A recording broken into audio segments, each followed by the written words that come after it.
प्रार्थना करूया आपण आणि आज भक्तीला आपण प्रारंभ करूया.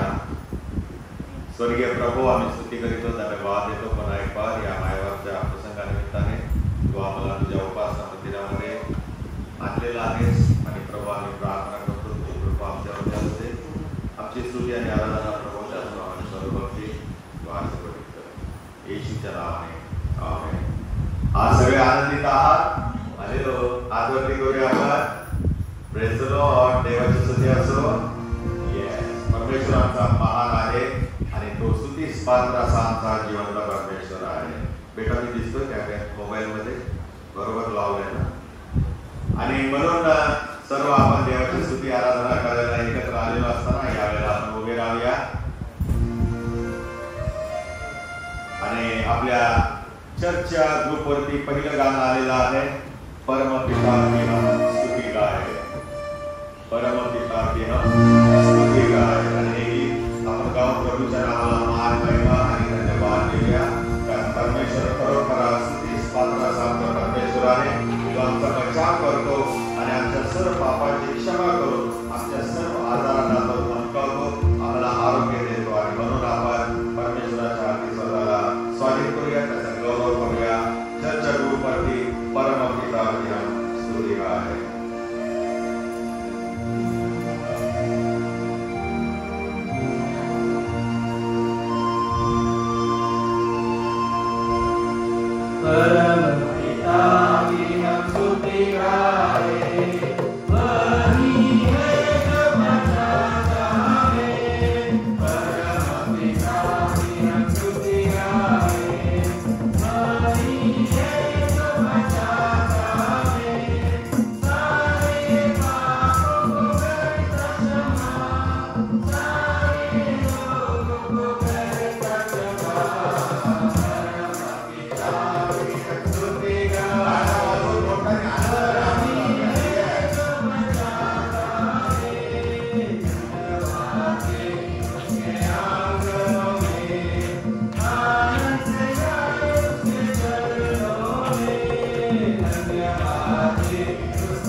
Hallelujah.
पडलेली आहे, थोडा अस्वस्थपणा पण आहे नाही का, परंतु हरकत नाही. आपण आपला घाम आपल्या रुमालाने टिपूया, पण देवाचं गौरव आपण मोठ्या आनंदाने करूया. चेहऱ्यावरती आपण हास्य आणूया आणि मोठ्याने मनापासून आनंदाने गाऊया, कारण पुढचं गीत तसंच आहे. जय जयकार आपण तोंड सिरियस करून म्हणणार करणार का देवाचा जय जयकार नाही ना. एखादा विजय आपण मिळवतो तेव्हा कसा आनंद असतो चेहऱ्यावरती नाही का, लढाई जिंकून आल्याचा आनंद असतो. तशा प्रकारे परमेश्वराचा जेव्हा आपण गौरव करतो, जय जयकार करतो, त्यावेळेला आनंदाने नाचत टाळ वाजवत आपण देवाची स्तुती आराधना करायला. आणि चर्चच्या ग्रुपवरती दुसरं गीत आहे, ओ जय जयकार करे, ओ जय जयकार करे, वो है हमारा राजा, दुख संकट से बचाता, हम पर अपनी करुणा करता, आप करता उपकार. यस,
जैसे माता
दिवसा दिवस करून त्याचा सांभाळ करते, प्रसंगी स्वतःचा जीव देण्यास तयार असते.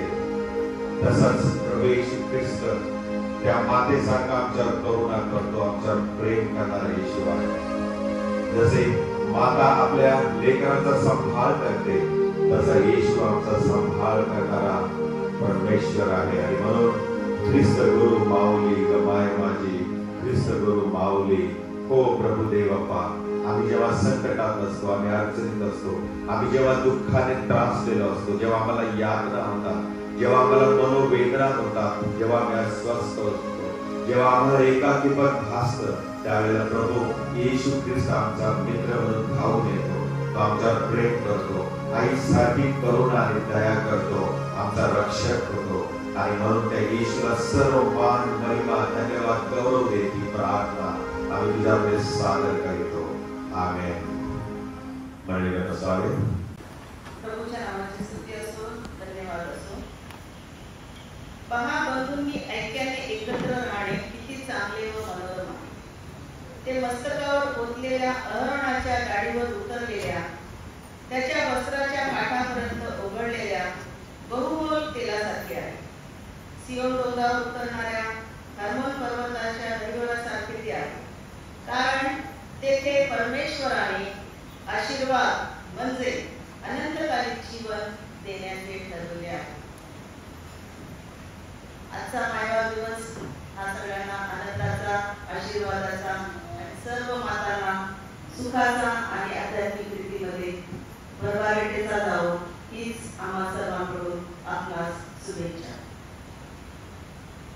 यावेळेला मी सुरुवातीची प्रार्थना करते.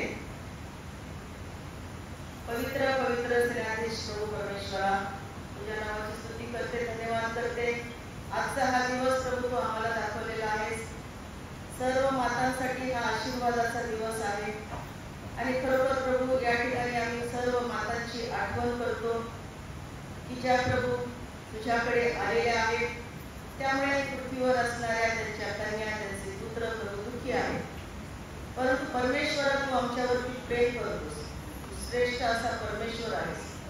तू प्रभू आम्हाला या जगामध्ये आणलंस आणि माता तू आम्हाला बनवलंस. त्याचप्रमाणे आमचं संरक्षण केलंस. आणि खरोखर प्रभूजी, या जगीत मातेपेक्षा तू आमची माता श्रेष्ठ आहे. तू आमचा जिवंत देव आहेस. आमची बाप्पा गर्भरूपामध्ये, पिंड रूपामध्ये आली असताना तेव्हापासून तू आमची काळजी घेतलीस. आणि खरोखर तू आमची प्रथम माता आहेस, पिता आहेस. त्याबद्दल खरोखर आम्ही मनापासून तुझे आभार मानतो. यावेळेला जशा आहोत तशा काही प्रभू दुःखी अंतकरणाने आलेले आहेत, काही आनंदाने आलेले आहेत. त्याचप्रमाणे प्रभूची काही होऊ इच्छिणाऱ्या ज्या माता आहेत त्यांच्यासाठी हा एक आनंद द्विगुणित करणारा आजचा दिवस आहे. त्याचप्रमाणे प्रभूजी काही संकटामध्ये आहेत, काही आजारामध्ये माता आहेत, अशांसाठी सुद्धा आज आम्ही प्रार्थना करतो. त्या प्रत्येकाला लागणारं समाधान, लागणारं सौख्य, लागणारं आरोग्य करून स्वर्गीय भंडारातून दे. कारण प्रभू परमेश्वरा, की हे परमेश्वर तूच माझे अंतरान निर्माण केलेले आहेस. तूच माझ्या आईच्या उदरी माझी घडण केलेली आहेस. भयजनक व आश्चर्यकारक रीतीने माझी घडण झालेली आहे. म्हणून मी तुझी स्तुती करते. तुझी कृत्य अद्भुत आहेत हे माझा जीव पूर्णपणे जाणतो. मी गुप्तस्थळी निर्माण होत असताना आणि पृथ्वीच्या अधोभागी विलक्षण प्रकारे माझी घडण होत असता माझी आकृती तुला गुप्त नव्हती. मी गर्भात पिंड रूपाने असताना तुझ्या नेत्रांनी मला पाहिले आणि मला माझा एकही दिवस असा गेला नाही. तो होण्यापूर्वी ते सर्व काही तुझ्या वहीमध्ये तू नमूद करून ठेवलेले आहेस. त्यामुळे आम्ही तुझा धन्यवाद करतो. अशा रूपाने तू आम्हाला तू जडणघडण केलीस. माता बनण्याचं प्रभू तू आम्हाला अतिशय सुंदर अशी देणगी दिलीस. आणि खरोखर प्रभू त्याबद्दल आभार मानतो. आणि त्या मातेचे आज आम्ही सर्वजण गोडवे गात असताना आणि प्रभू तिची स्तुती करत असताना, तिचे आभार मानत असताना प्रत्येकाच्या अंतःकरणाशी तू बोलवी तुझ्याकडे विनंती करते. तारणारा येशू त्याच्या नावाने मागते म्हणून काय प्रभू, आमेन. त्यावेळेला आपण सर्वजण उभा राहूया आणि 523 हे गाणं आपण म्हणूया. किती गळू तुझ्या प्रिय मी आई, किती गळू तुझ्या प्रिय मी आई. आपण सर्वजण उभा राहूया.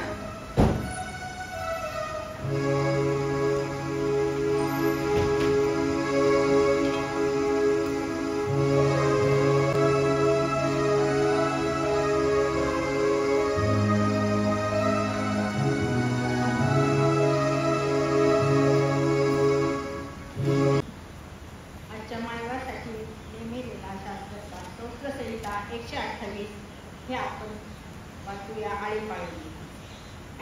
धन्य तो पुरुष जो परमेश्वराचे भय धरतो, जो त्याच्या मार्गाने चालतो.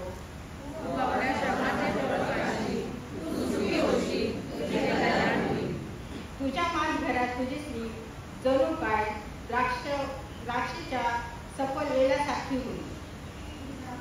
तुझी मुले तुझ्या मेजाभोवती जैतुनीच्या रोपासारखी होती.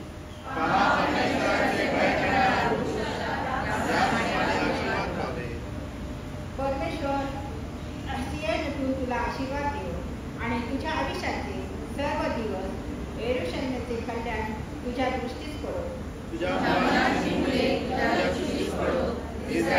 शांती असो. त्यावेळेला प्रथम शास्त्रपाठ मंडळीला विनंती आहे की बसावे. त्यावेळेला प्रथम शास्त्रपाठ वाचण्यात येईल. निर्गम याचा 20वा अध्याय 1 ते 17 वचन. देवाने आपल्याला दिलेल्या 10 आज्ञा त्या ज्या आहेत त्या आपल्याला हेमलता गवळी या शास्त्रपाठाकडे घेऊन.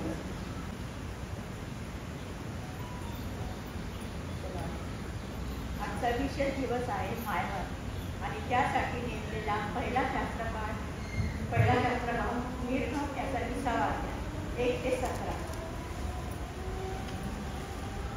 देवाने ही सर्व वचने सांगितली. ज्याने तुला मिसर देशात दास्यात भरून काढले, तो मी परमेश्वर तुझा देव आहे. माझ्यासमोर तुला अन्याय करण्याचा आपल्यासाठी कोणी मूर्ती करू नको. वर आकाशातील खाली पृथ्वी होईल, तो पृथ्वी खालच्या जलातील कशाची प्रतिमा करू नको. त्याच्या पाया पडू नको किंवा त्याची पूजा करू नको. कारण मी परमेश्वर तुझा देव ईर्ष्यावान देव आहे. जे माझी विरोध करतात त्यांच्या मुलात 3ऱ्या-4थ्या पिढीपर्यंत वडिलांच्या अन्यायाबद्दल शासन करतो आणि जे मजवर प्रेम करतात माझ्या आज्ञा पाळतात अशांच्या हजारो जनावर मी तयार करतो. तुझा देव परमेश्वर याचे नाव व्यर्थ घेऊ नको. कारण जो परमेश्वराचे नाव व्यर्थ घेईल त्याची तो गाय करणार नाही. शब्दात दिवसाची आठवण ठेवून तो पवित्रपणे पाळ. 6 दिवस श्रम करून आपले सर्व कामकाज कर. पण 7वा दिवस तुझा देव परमेश्वर याचा शब्द आहे. त्या दिवशी कोणतेही कामकाज करू नको. तू तुझा पुत्र, तुझी कन्या, तुझा दास, तुझी दासी, तुझे पशु किंवा तुझ्या देशीच्या आत असलेले विदेशी यांनी करू नये. कारण 6 दिवसात परमेश्वराने आकाश, पृथ्वी, समुद्र व त्यातील सर्व काही निर्माण केले आणि 7व्या दिवशी विश्रांती घेतली. म्हणून परमेश्वराने शब्दात देऊन आशीर्वाद देऊन पवित्र असं ठेवले. आपला बाप व आपली आई यांचा मान कर. म्हणजे जो देश तुझा देव परमेश्वर तुला देत आहे त्यात तू चिंता घालशील. खून करू नको, व्यभिचार करू नको, चोरी करू नको, आपल्या शेजाऱ्याची खोटी साक्ष देऊ नको, आपल्या शेजाऱ्याच्या घराचा अभिलाष करू नको, आपल्या शेजाऱ्याच्या स्त्रीचा अभिलाष करू नको, आपल्या शेजाऱ्याचा दास, दासी, बैल, गाढव अथवा त्याची कोणतीही वस्तू त्याचा अभिलाष करू नये. वाचलेले वचन असे बघ.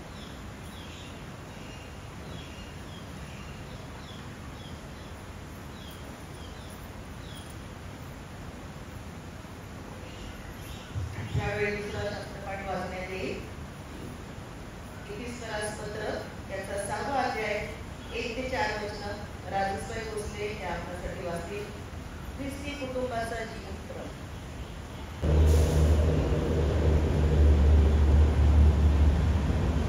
आज विशेष दिवस माया त्यासाठी त्यांना दुसरा शास्त्रपाठ 6वा अध्याय आणि 1 ते 4 वचन आहे. मुलांनो, आपल्या आई-वडिलांची आज्ञा प्रभूमध्ये माना, कारण हे योग्य आहे. आपला बाप आपली आई याचा मान करा, ही पहिली गोष्टीची आज्ञा आहे. यासाठी की तुझे कल्याण आहे व तू पृथ्वीवर दिव्य आयुष्य असावे. बापांनो, तुम्ही आपल्या मुलाला फिरू नका, तर प्रभूचे शिक्षण व्हावं याच्यावरही त्याचा प्रतिपाद करा.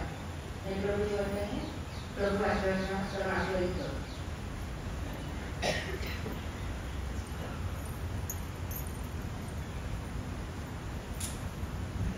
यावेळेला वर्तमानासाठी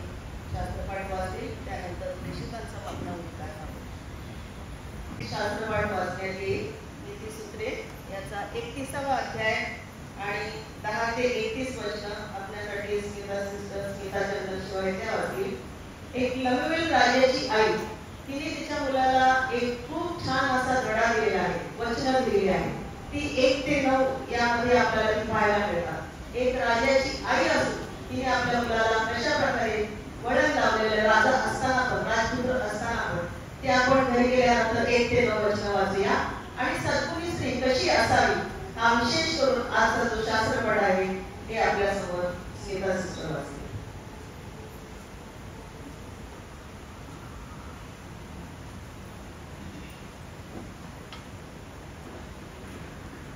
आजचा विशेष दिवस मायवार यासाठी नेमलेला विशेष शास्त्रपाठ नीतिसूत्रे 31 अध्याय 10 वचनापासून पुढे. सद्गुणी स्त्री, सद्गुणी स्त्री ही कोणाला प्राप्त होते, तिचे मोल मोत्याहून अधिक आहे. तिच्या पतीचे मन तिच्यावर भरोसा ठेवते, त्याला संपत्तीची वाण पडत नाही. ती आमरण तिचे हित करीते, अहित करीत नाही. ती लोकर व ताक फटफटीने मिळवते आणि आनंदाने आपल्या हाताने काम करते. ती व्यापारी गलबतासारखी आहे. ती आपली अन्नसामुग्री चोरून आणते. रात्र सरण्याने तो ती उठून कुटुंबाच्या अन्नसामुग्रीची व्यवस्था करते आणि आपल्या दासीस त्यांचा अन्नाचा वाटा देते. शेतीची चौकशी करून ते ती विकत घेते. ती आपल्या हातच्या कमाईने द्राक्षरसाचा मळा लागते. ती बलम पट्ट्याने आपली कंबर बांधते. ती आपले बाहू नेटाने कामास लावते. आपला उद्योग कायदेशीर आहे हे तिला कळते. तिचा दिवा रात्रीस मालवत नाही. ती चाकी आपल्या हाती घेते. ती हाताने चरकी धरते. ती गरिबांसाठी मूठ उघडते. गरजवंतास हात देते. आपल्या कुटुंबाकरिता तिला बर्फाचे भय वाटत नाही, कारण तिचे सर्व कुटुंब किरमिजी वनात पांघरलेले असते. ती आपणासाठी वेलबुट्टीदार पलंगपोस करीते. तिचे शस्त्र तलम कागाचे व जांभळे आहे. तिचा पती वेशीत देशात वडील मंडळीत बसला असता तेव्हाच ओळखीता येतो.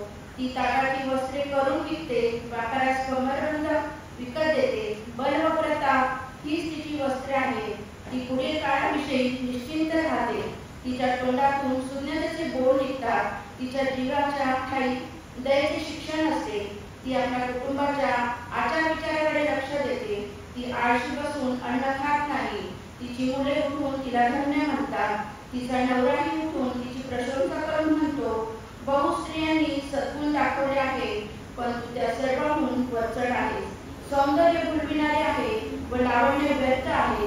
परमेश्वराचे भय बाळगणाऱ्या स्त्रीची प्रशंसा होती.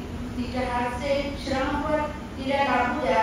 तिच्या कृत्यांनी भरवेशी तिची प्रशंसा हो. प्रभू वाचलेले वचन आपल्या सर्वांसाठी आशीर्वादित करू.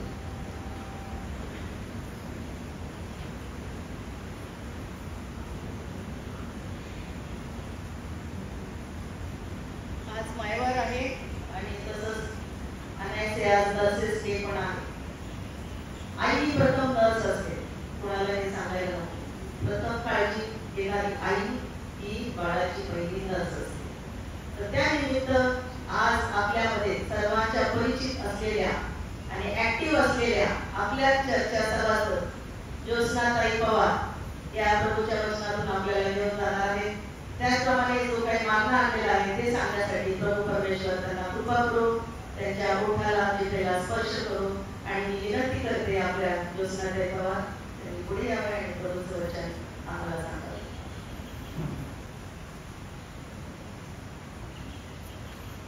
प्रेज द लॉर्ड सर्वांना. कशा आहात सर्व महिला? आनंदित आहात ना? नक्की आनंदित आहात ना? मग जोरात बोला प्रेज द लॉर्ड. कारण परमेश्वराची स्तुती करायची आपल्याला. आज वचनातून ऐकायचे की परमेश्वराने मातेला निर्माण का केले. बरं, निर्माण केलं, पण त्याच्यासाठी त्याने तिला कशी माता हाचायला हवी असं आपण आता बायबलमध्ये वाचलंच आहे, नीतिसूत्रामध्ये तसंच आहे. तर आपण पुढे सुरुवात करते मी आता. देवाची स्तुती असो. आज हा सुंदर दिवस परमेश्वराने आपल्याला सर्व मातांना दाखवला आहे, त्याबद्दल आपण परमेश्वराचे आभार मानूया. आपण प्रार्थना करू. स्तुती स्वात्र भयाचे उद्यमाच्या जिवंत महान परमेश्वर बाप्पा, तुझ्या नावाला मान महिमा गौरव आराधना सदा सर्व काळ. धन्यवाद देतो परमेश्वरा. आजचा हा सुंदरसा दिवस तू आम्हाला दाखवला आहेस. आम्हाला पुन्हा एकदा तुझ्याशी बोलण्याची संधी आमच्या आयुष्याला लागली म्हणून त्यांनी वाद होते. परमेश्वर बाप्पा, तुझ्या पवित्र आत्म्याने तू मला चालव. आजच्या वचनावर मी बोलणारे ते बोलण्यासाठी माझ्या ओठाला कंठाला स्पर्श करतो आणि माझ्या मुखातून निघणारे प्रत्येक शब्द हे माझे नसून तुझे असले. इथे बसलेल्या प्रत्येकाच्या अंतःकरणाला ते बेनून जाऊ दे आणि प्रत्येकाचं कारण होऊ दे. परमेश्वर बाप्पा, आज मायवार आम्ही साजरा करत आहोत. त्याचप्रमाणे परिचारिका गीती साजरा करतो. प्रत्येक मातेला तुझ्या हातामध्ये घेऊन चालू, तुझ्या आशीर्वादाने परिपूर्ण कर. इथून पुढे सर्व वेळ मी तुझ्या आज्ञेने स्वारी करते. कारण माझा प्रेमळ पिता तुझ्या प्रिय गोड आणि गौरवी नावात मागते. आमेन.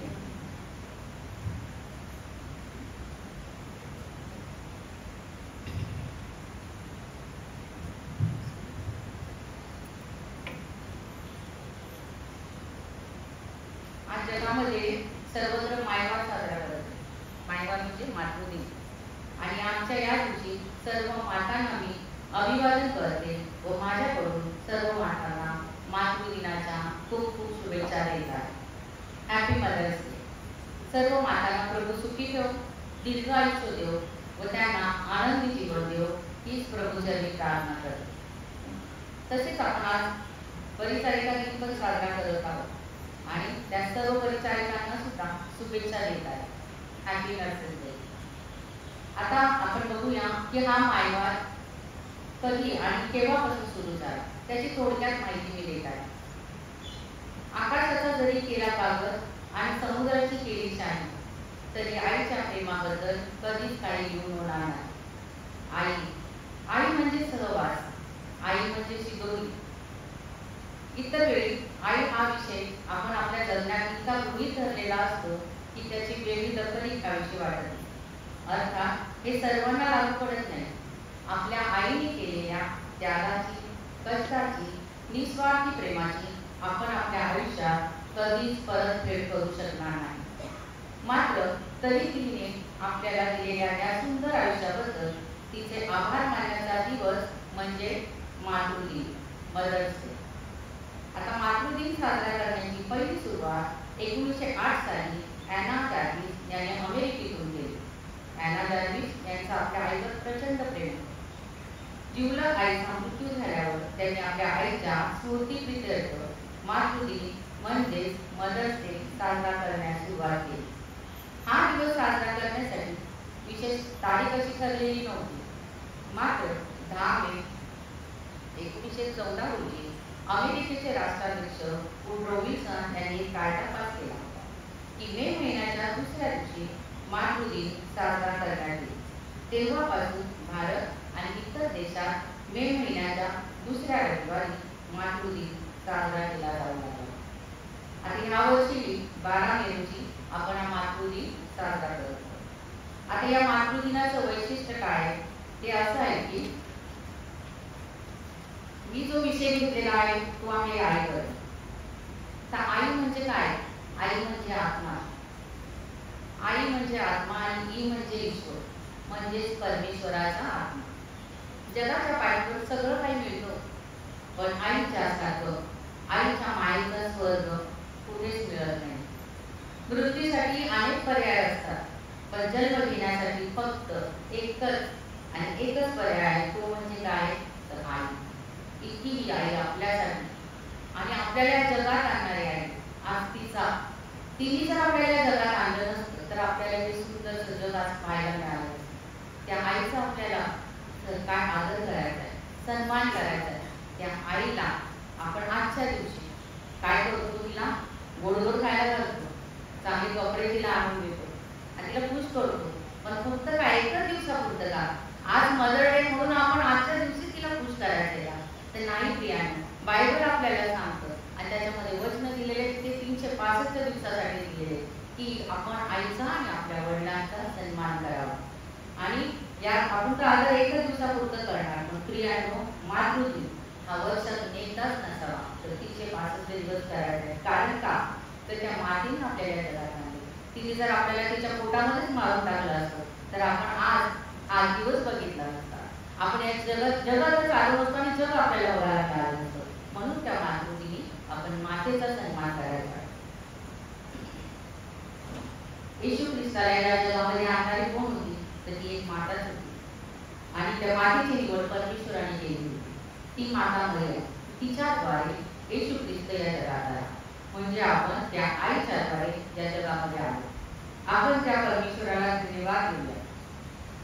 त्याने मातीची निर्मिती केली. कारण जर त्याने मातीची निर्मिती केलीच नसती तर प्रियानो आज एक पण माता इथे बसलेली नसती. आणि परमेश्वराने काय केलेलं? आपली तुलना मातेसाठी केली आहे. एक माता, एक आई आपल्या मुलाला जन्म दिल्यानंतर त्याचं संगोपन करत असते. आणि तिची एक शिक्षिका होती, त्याची मैत्रीण म्हणून त्याच्याबरोबर सर्व गोष्टी त्याला ती शिकवत असते. आईचा दर्जा काय आहे? आई तर परमेश्वराने आईचा दर्जा खूप मोठा केलेला आहे. तर आधी देव आणि त्यानंतर आई. आता आपण पाहूया की एक माता आपल्या मुलाला वाढवत असताना त्याच्या शरीराची तर ती काळजी घेत असते, पण त्याचं आध्यात्मिक ज्ञान, त्याला देवाची ओळख कशी करून देत असते आणि त्याच्यासाठी तिने त्याच्यावर कसे संस्कार करायचे असतात ते पाहूया. बरं, ती माता आपल्या मुलांसाठी, आपल्या परिवारासाठी प्रभावशाली, प्रेमळ, दयाळू व त्याची काळजी घेणारी माता कशी बनू शकते? प्रियानो, जेव्हा येशू या जगामध्ये होता त्याने मातांसाठी काय घडला होता हे आपण बायबलमध्ये पाहूया. नवीन करारामध्ये मत्तेयाचा 12वा अध्याय आणि 50वा वचन. नवीन करार मत्तेयाचा 12वा अध्याय 50वा वचन वाचा तुम्ही.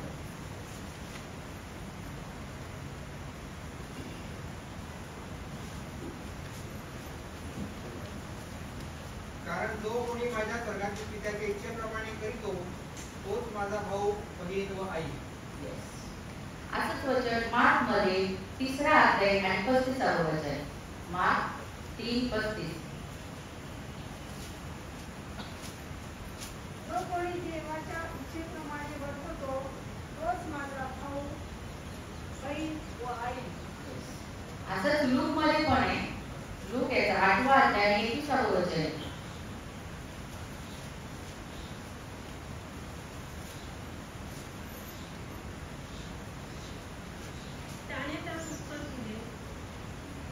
जे देवाचे वचन ऐकणारे व पाळणारे तेच माझे आई व माझे भाव आहेत.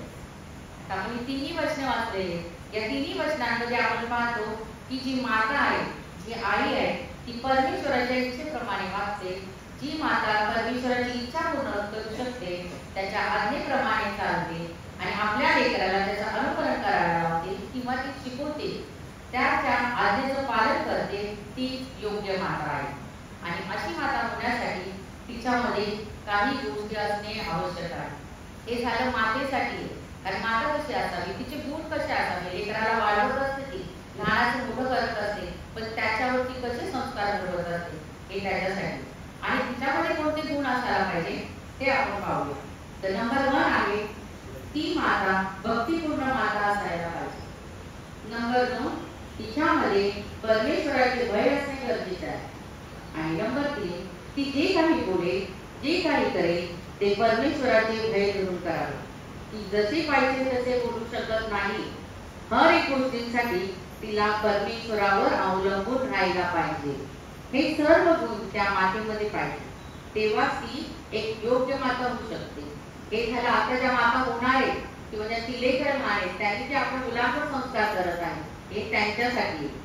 आता आपण बायबलमध्ये पाहतो, इतक्यात आपण नीतिसूत्र वाचलेले 31 आणि त्याच्या 10 ते 31 या वचनामध्ये आपण पाहिले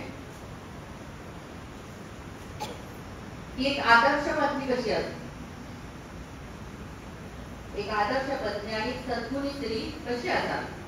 तर ती नेहमी आपल्या कुटुंबाची काळजी घेणारी, त्यांचं नीट पाहणारी, रात्रसरही नाही तोच ती पहाटे उठून आपल्या कुटुंबाच्या अन्नसामुग्रीची व्यवस्था करणारी, सर्व कामात पटायचं असणारी, ती आळशी बसून अन्न खात नाही, जिच्या मुखातून सुज्ञतेचे बोल निघतात, जी परमेश्वराचे भय बाळगून असते, अशा स्त्रीची, अशा मातेची प्रशंसा होते. आणि अशा आईचा सन्मान भरवेशीत लेकरांनी करावा, कारण ती सन्मानास पात्र अशी आहे. नीतिसूत्रे 31-28 मध्ये बघितले आपण आता की तिची लेकरं तिला धन्य म्हणतील, तिचा नवराही तिची प्रशंसा करेल. असे सर्व गुणांनी संपन्न त्यांना आपण सुपरमाता म्हणूया. आणि या सुपरमाताने काय काय केले त्याचे गुण आपण आता बघूया. बायबल मधल्या माता बघूया.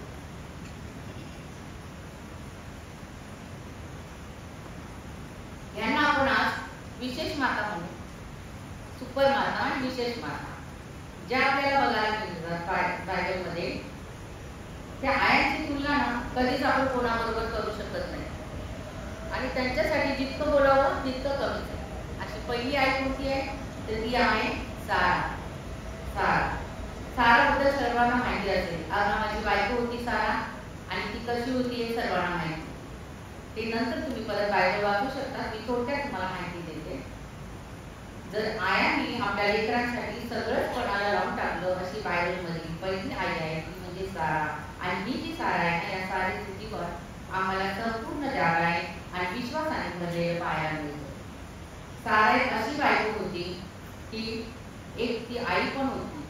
आणि तिने काय केलं, आपला सासरा जेव्हा तिला म्हणाला, अब्रामाला म्हणाला की आपल्याला कनान देशात जायचं, तर ती त्याच्या नवऱ्याबरोबर सासऱ्याबरोबर जायला निघाली. त्याच्याबरोबर त्यांचा पुतण्या पण होता तो. आणि सर्व जात असताना पण नंतर काय झालं की तेरह ह्याचं मरण पावतो. तेरह म्हणजे तिचा सासरा जो असतो तो मरण पावतो. मग अब्राम साराला घेऊन कनान देशात जातो. आणि कनान देशात जात असताना पुढे काय होतं, अब्राम सारीला म्हणतो की तू चल माझ्याबरोबर. आणि ती जाते. तेव्हा देव अब्रामाला म्हणतो की मी सारेला मुलगा देणार आणि तिच्या पोटी इसाक जन्माला येईल. आणि सारेने काय केलं, देवावर विश्वास ठेवला. तिने काही वेळे वाकडे घेतले नाही. ती खरंच ते काय केली मला परमेश्वर नाही, ती विश्वास ठेवला आणि सारेला मुलगा झाला.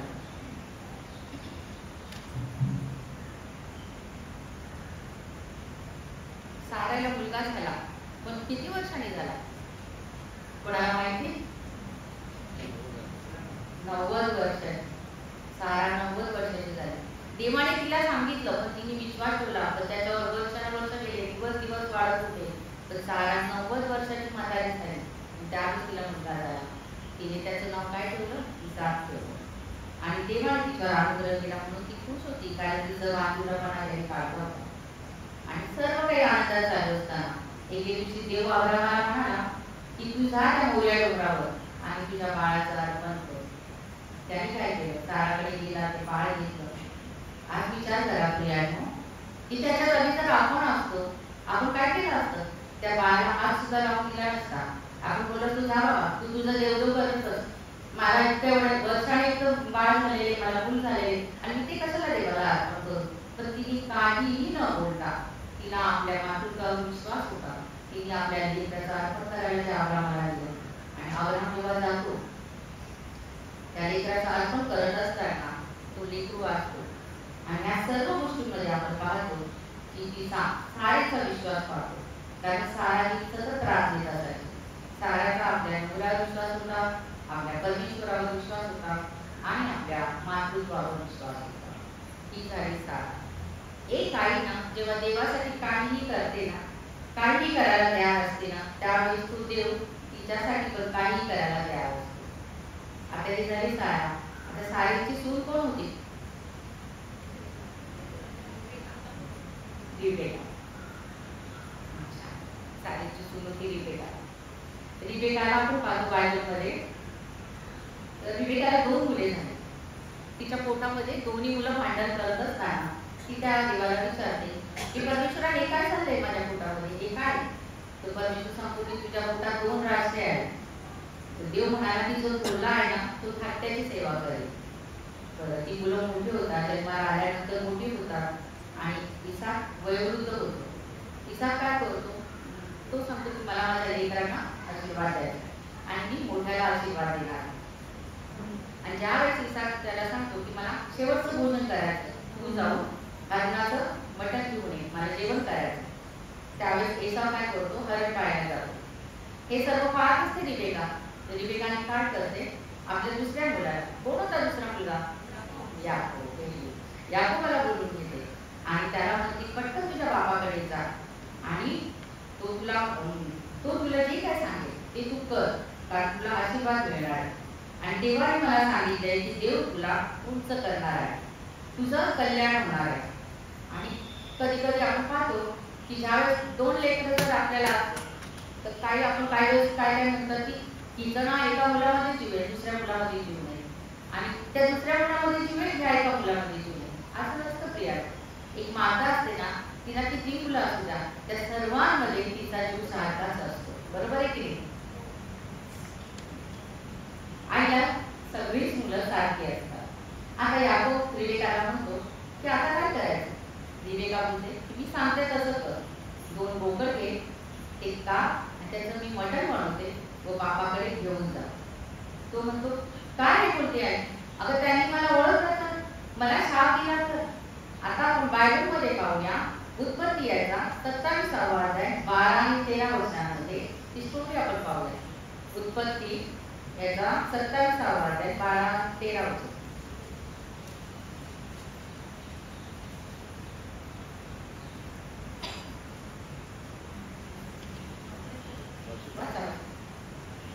माझा बाप मला कदाचित चाकून पाहिल आणि मी त्याला कठीण आहे असे त्याला दिसून येईल, पण आशीर्वादाऐवजी शाप मात्र मी मिळेल.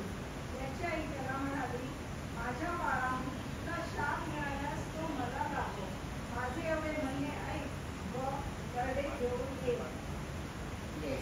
आता आपण बघितलं तर ती काय म्हणाली, जर तुला तुझ्या बापाने शाप दिला तर तो मला लागो, म्हणजे मला लागो तो शाप, तुला लागणार नाही. कशी आई असते बघा ना. या आईचं काय होतं, बापाच्या आणि मुलांमध्ये नेहमी भांडणं जर कधी होत असतील तर त्यामध्ये तिच्या आईचं मरण होत असतं, की आईची कुर्बानी द्यायला लागत असते. आणि असंच होतं की लेकरांना वाचवण्यासाठी आई नेहमी मध्ये पडत असते. अशा वेळेस काय होतं, ती काय बोललेली आहे की शाप असते तर ते जर दिले नसते शाप ते कोणाला लागले असते? त्या रिबेकाला लागले असते. बायबल आपल्याला सांगतं की आपल्या लेकरांसाठी शाप घ्यायला पण आई तयार असते, मरण घ्यायला सुद्धा तयार असते, दुःख घ्यायला सुद्धा तयार असते, त्रास घ्यायलाही तयार असते. आणि रिबेका आम्ही पाहतो की ती एक उत्तम आई होती, तर तिने आपल्या लेकराचं कल्याणच केलं. तिने आपल्या लेकरासाठी शाप ओढून घेतले. आम्ही जेव्हा म्हणतो की अब्राम आणि इसाक याकोबाच्या देवा, पण ह्या सर्वांच्या मागे मोठी स्टोरी आहे. ती काय आहे तर त्यांच्या मागे त्यांच्या आया होत्या, त्या माता कशा होत्या. आता आम्ही पाहतो की रिबेका एक चांगली आई बनून आपल्या लेकराचा बचाव करीत आहे. आता आपण तिसरी आई पाहूया, योखबेद. कोण होती होई योखबेद? मोशेची आई होती योखबेद. काय केलं या मोशेच्या आईने? या मोशेच्या आईने आपल्या लेकरासाठी एवढी मोठी रिस्क घेतली की फारोचा नियम होता की जेवढे इस्रायलमध्ये मुलं जन्माला येतील त्या सर्व मुलांना मारून टाकायचा. पण काय होतं की आई जी असते ना ती आपल्या लेकराला लपवून ठेवते. तर त्याचा नियम असतो की जे जे मुलं होतील त्यांना मारून टाक, आणि इस्रायलमध्ये मुलं नाही पाहिजे ते फारणी सांगितलेलं असतं. आणि तिने काय करते, आपलं बाळ लपवून ठेवते. 3 महिने ती लपवते, पण पुढे तिला ते लपवता येत नाही. बायबल सांगतं की ती काय करते, एक पेटारा तयार करते आणि त्याला डांबर व राळ चोपडली व ती लेकरून तिने त्याच्यात ठेवलं आणि ते त्या नदीमध्ये ती सोडून देते त्या पाण्यामध्ये. आणि तिला माहिती असतं की राजाची मुलगी तिथे कधी आंघोळीला येत असते. पूर्ण ती प्लॅनिंग करून घेते आणि ते बाळ त्या पेटाऱ्यात सोडून देते आणि तिथे आपली मुलगी उभी करते. कारण जेव्हा ती राणी येईल, जेव्हा ती बाळ बघेल, तिला त्या बाळाला दूध पाजण्यासाठी एका गायची गरज लागेल. मग ती मुलगी आपल्या स्वतःच्या आईला बोलून घेते, म्हणजे कोणाला? मोशेच्या आईला. आणि मग मोशेच्या आई त्या लेकराला दूध पाजते. हे पूर्ण ती प्लॅनिंग करून ठेवते आणि ती तसंच करते, आपल्या लेकराला त्या पेटाला सोडून देते. ती राणी जेव्हा येते आणि ती त्या मुलाला पाहते, खूप सुंदर असतो मोशे, तिला खूप आवडतो. ती त्याला वाढवला. तेवढ्या त्या मोशेची बहीण तिथे येते. ती तिला विचारते की आपल्याला कोणी ताई मिळेल का त्या बाळाला दूध पाजण्यासाठी. ती मोशेची बहीण असते, ती जाऊन त्या आईला घेऊन येते आणि तिच्या पुढे उभी करते. ती लगेच तिला ती बाळ देते. म्हणजे बघा ना, आईने ते सोडलं पण परत जाऊन त्या बाळाला दूध पाजायला किती सुंदर योजना, परमेश्वराची योजना आहे. पण तिने पण त्याच्यासाठी किती त्याग केला की हे बाळाला वाचवलं तिने. त्याचं जर त्या राजाला कळलं असतं त्या राजाने त्या बाळाला मारून टाकलं असतं, आज मोशे जन्माला आला नसता. पण ती त्याला लपून ठेवते आणि म्हणून ते बाळ वाचतं. तो शेवटी ते बाळ ती राजकन्या स्थिती वाढवते आणि नंतर ती मोशेच्या आईच्या हातात ते काढून देते. आणि पुढे आपण पाहतो की ती साधारण आहे की प्रियाला की आया कशा असतात आणि त्या कशा काय करत असतात, लेकरांसाठी कोणतं पण त्याग करायला त्या तयार असतात. आणि प्रियाला ती मूल मोठं होतं आणि मोठीची स्टोरी सर्वांना माहिती की तो काय करतो. त्याने नंतर त्याचं नाव खूप मोठं झालं कोणामुळे, त्याच्या आईमुळे झालं. आणि त्याने इस्रायल लोकांची सुटका केली, त्या मंदिरातून सुटका केली. हे आपण पाहतो की किती मोठा इतिहास त्या मोशेमुळे घडलेला आहे. अशीच एक आई आम्ही पाहतो, जी आई होती ती वांजुकी होती आणि तिला लेकरू नव्हतं. ती काय करायची, रोज जायची चर्चमध्ये जाऊन बसायची, प्रार्थना करायची, खूप रडून रडून ती प्रार्थना करायची. तिचं नाव काय होतं बरं? अन्ना होतं तिचं नाव. पहिला शोध आहे आणि पहिला अध्याय जर आपण संपूर्ण वाचला तर ह्याच्यामध्ये पूर्ण अन्नाची स्टोरी आपल्याला पाहायला मिळते. आणि मग तिने काय केलं, त्या अन्नाने आपल्या लेकरासाठी खूप, कारण तिची जी सवत होती ना तिला खूप त्रास द्यायची, खूप तिला बोलत होती. ती देवाकडे खूप रडून रडून प्रार्थना करायची, प्रभू मला लेकरू होऊन दे. आणि परमेश्वर तिची प्रार्थना ऐकतो आणि तिला लेकरू होतो. ती काय करते, त्या लेकराचं नाव सलमोन करते. आणि ती परमेश्वराला असं वचन दिलेलं असतं की तू जर मला बाळ देशील, मला जर मूल देशील तर हे मूल मी तुला अर्पण करेल. आणि खरंच ती आहे की ते मूल चर्चमध्ये जाऊन काय करते, ती देव टाकते. प्रथम ती काय करते, जेव्हा ते बाळ होतं बाळाला सांभाळते आणि दूध कुठेपर्यंत त्या बाळाचं आपल्याकडे ठेवते. आणि नंतर प्रार्थनापूर्वक ती काय करते, त्या बाळाला त्या चर्चमध्ये जाऊन देते. आणि आपण पाहतो की त्याला मंदिरात आणलं आणि त्या मंदिरात ती एलिया याजकाला म्हणते की महाराज मला आठवा, मी तीच बाई जी रडत होती आणि हेच ते बाळ, याच्यासाठी मी प्रार्थना करत होती. कारण एलियाला रडत असताना प्रार्थना करत असताना पाहतो आणि काय म्हणतो की ही बाई मद्यपान पिऊन आली, ही पिऊन नशेमध्ये जी बडबडते ती काही चुकीत नाहीये, त्याला असं वाटत असतं. आणि म्हणून ती त्या लेकराला घेऊन जाते, त्याला आठवण करून देते एलियाला की बघ हेच ते बाळ, त्याच्यासाठी मी रडत होती. आणि ते बाळ तिथे ते अर्पण करते. माता आज किती वेळेस आपण आपल्या लेकरांसाठी रडलो असेल, नाही आपल्या बाळांसाठी आपण रडलो असेल. ज्यावेळेस ते आजारी पडतात, त्यावेळेस काय होतं त्यांना, तर आपण त्यांच्यासाठी किती रडत असतो, त्या परमेश्वराकडे आपण प्रार्थना करत असतो, नाही की नाही. आणि आपण हेच ते बाळ आहे की ज्याचं समर्पण तुम्ही केलं असेल आणि हेच ते बाळ आहे त्यांच्यासाठी तुम्ही रडल्या असाल. आणि म्हणून तुमच्या बाळासाठी ज्या काही तुम्ही प्रार्थना केल्या असतील, रडल्या असतील, देव बाप ते जमेच रडत आहे. आज तुझा सन्मान झाला पाहिजे, वेशीवर झाला पाहिजे, तुझं प्रतिफळ तुला मिळालं पाहिजे. देव म्हणतो की आई जसं तुमचं सांत्वन करते तसं मी तुमचं सांत्वन करतो. म्हणून आई तुम्ही सर्व सन्मानास पात्र आहात. की हन्नाची प्रार्थना परमेश्वराने ऐकली केली आहे आणि तिने तो मुलगा त्याने काय केलेले चर्चमध्ये ठेवले आहे. पण तो सलमोन मोठा झाला ना, त्या सलमोनासारखा कोणी दुसरा झाला नाही, असं त्याचं नाव झालं. कोणामुळे झालं? अन्नामुळे, तिच्या प्रार्थनेमुळे. मातांनो, आयानो, तुमची लेकरं पण तुमच्यापासून जर देवापासून जर दूर गेली असतील आणि तुमच्या हाताच्या बाहेर गेली असतील तर आज तुमची लेकरं जर वेचणारी नसतील, आज तुमची लेकरं शैतानाच्या अधीन गेली असतील, आज तुमची लेकरं शापाली नसतील, आज तुमच्या लेकरांना तुमची किंमत नसेल. पण देवाची दासी म्हणून मी तुम्हाला सांगते, येशूकडे या, त्याची प्रार्थना करा, उपास प्रार्थना करा, त्याच्या चरणाजवळ या, त्याचा धावा करा, त्याच्या जवळ न रडून या, त्याच्याबरोबर चालत राहा, चालत राहा.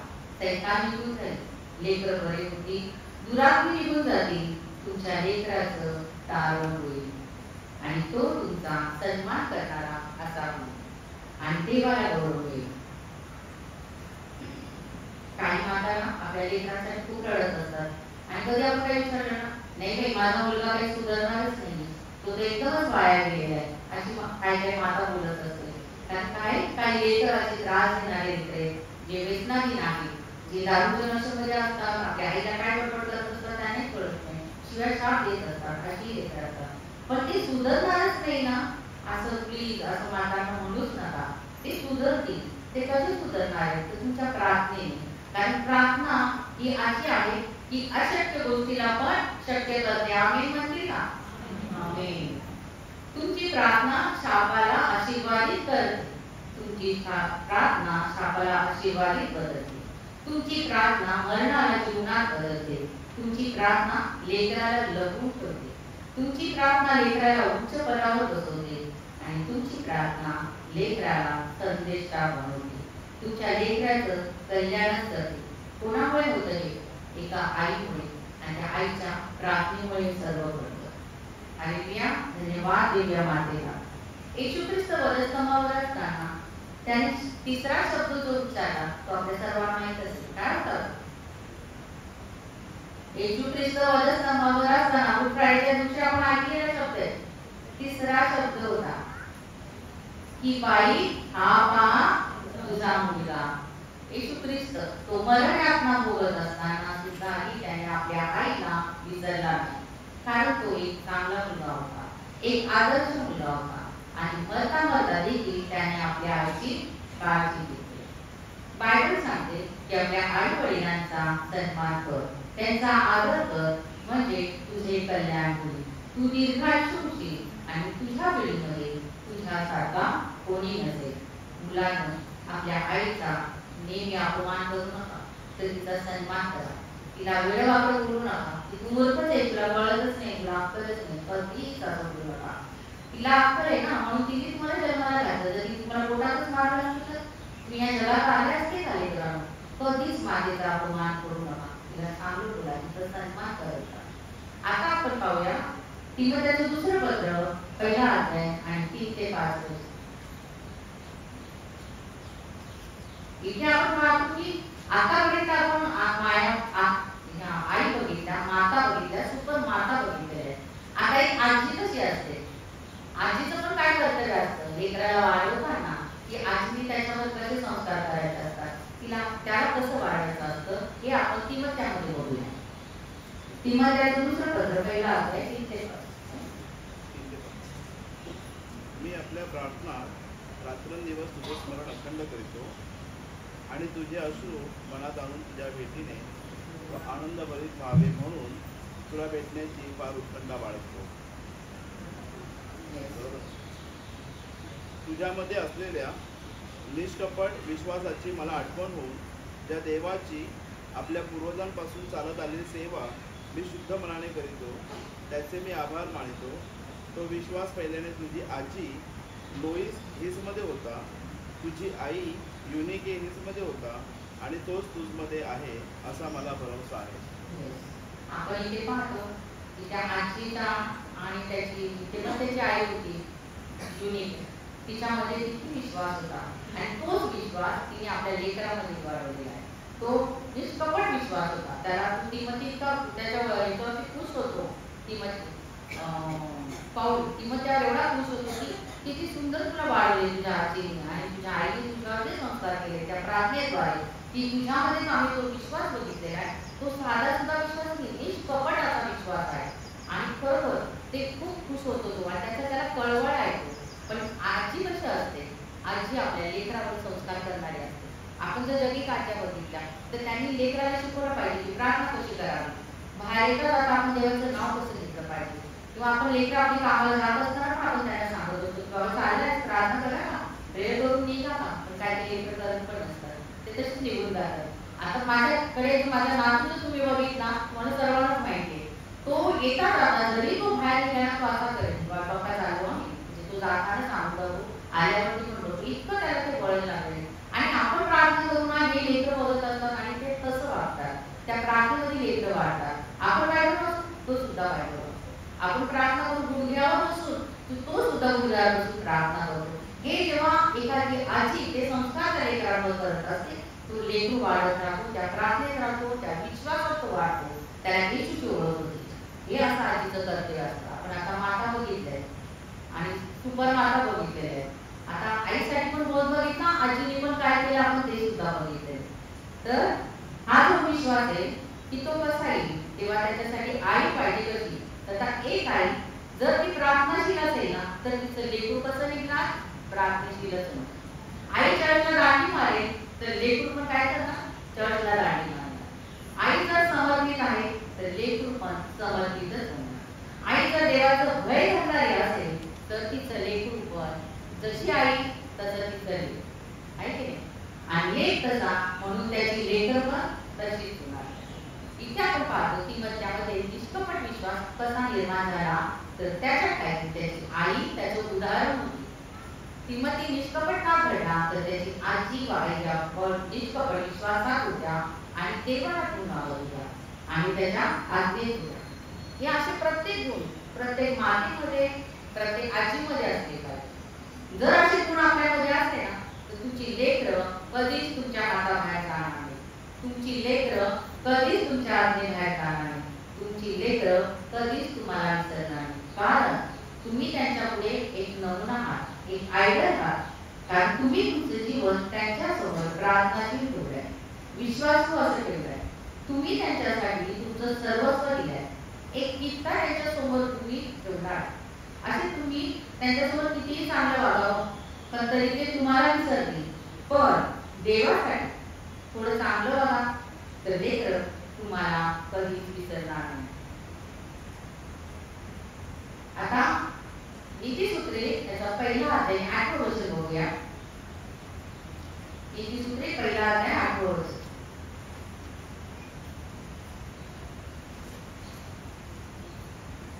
माझ्या मुला आपल्या बापाचा बोध आहे, आपल्या आईची शिस्त सोडून. आपल्या बापाचा बोध व आपल्या आईची शिस्त सोडू नको. बायबल मध्ये दिलेले लेकरांनी कधी वाचले नाही वाचलं माहिती नाही. आपण मोठ्याने वाचले की मला माहिती नाही पण हे बायबल मध्ये वचन आहे. मग ह्याच्यासाठी लेकरांना एक शिक्षण दिले आहे, आज्ञा दिलेली आहे परमेश्वराने की तुम्ही कसं वागायचं. तर आपल्या आई बापाने जे संस्कार केले ना ते विसरायचे नाही. शास्त्र आपल्याला सांगतं आपल्या बापाने जो बोध दिला म्हणजे शिक्षण दिले, संस्कार केलेले आणि आपल्या आईने जी शिस्त दिली ती सोडू नको. आता आपण बघितलं की आजी आणि आईप्रमाणे आपलं जीवन हे प्रार्थनाशील जीवन आपल्या लेकरापुढे असेल ना तर प्रियांनो शैतानाची कोणतीच ताकद तुमच्या लेकराला तुमच्यापासून ओढू शकत नाही. एक उदाहरण म्हणा लेकरांपुढे की जसे आजी उदाहरण होती ना तसं आई पण उदाहरण होते आणि आता नातू पण उदाहरण बनलाय. हालेलुया, धन्यवाद. आता नीतिसूत्राचा 10वा अध्याय पहिलं वचन होत्या. हे सगळ्यांना माहिती असेल. जर मुलगा शहाणा तर बाप सुखी आणि जर मुलगा मूर्ख तर आई दुःखी. किती सुंदर परमेश्वराने वचन दिलेले. जर मुलगा शहाणा तर बाप सुखी. दुःखी माता रडत बसू नका तर येशूकडे या, प्रार्थना करा आणि आपल्या लेकरासाठी करा. बघा तुमच्यामध्ये त्या लेकरामध्ये बदल झाल्याशिवाय राहणारच नाही. प्रार्थनेने प्रत्येकाचं जीवन बदलून जातं. त्याच्याकडे तुम्ही जर विनंती केली, प्रार्थना उपास प्रार्थना जर केल्या हे आईचं कर्तव्य आहे आणि तिने हे केलं तर तिची लेकरं नेहमी तिच्यासारखेच वागतील. आपल्याला काय करायचं? आपण आता सुपर माता बघितलेला आहे आणि मदर डे साजरा करत आहोत आपण. पण तो काय करायचा आहे? नुसतंच नवीन कपडे घालायचे, काही गोडगोड खायचंय किंवा लेकरांबरोबर कुठे हॉटेलमध्ये जायचं असेल पार्टीला तेवढंच करण्यामध्ये तुम्ही वेळ घालू नका. तर आपल्याला आपण आताच पाहिजे याप्रमाणे सुपर माता बनायचं आहे की कशी अन्नावर लिहिली तसं सारा बनायचंय, अन्ना बनायचंय, रेबेका बनायचंय, लुईस बनायचंय, युनेके सारखं आणि मर्यासारखं आपलं जीवन करायचं आहे. आणि असं जर आपल्या आईचं निर्माण झाली ना प्रियानो तर तुमची लेकरं तुमच्या पुढे गोंडा होतील, तुमचं घर आशीर्वादित होईल आणि तुमच्या घरात शांती राहील, प्रेम राहील.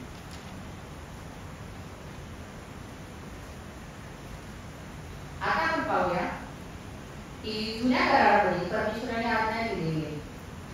आताच वाचलेले आपण हात आणि त्याच्यामध्ये निर्गम 20:17 मध्ये आपण पाहिलेले की मोशे तेव्हा सिनाय पर्वतावर गेले आणि परमेश्वराने त्याला बोलून घेतलं होतं. 40 दिवस मोशे त्या ठिकाणी होता आणि दगडी पाट्या तयार केल्या आणि त्या दगडी पाट्यांवर त्याने कोरून त्या 10 आज्ञा दिल्या.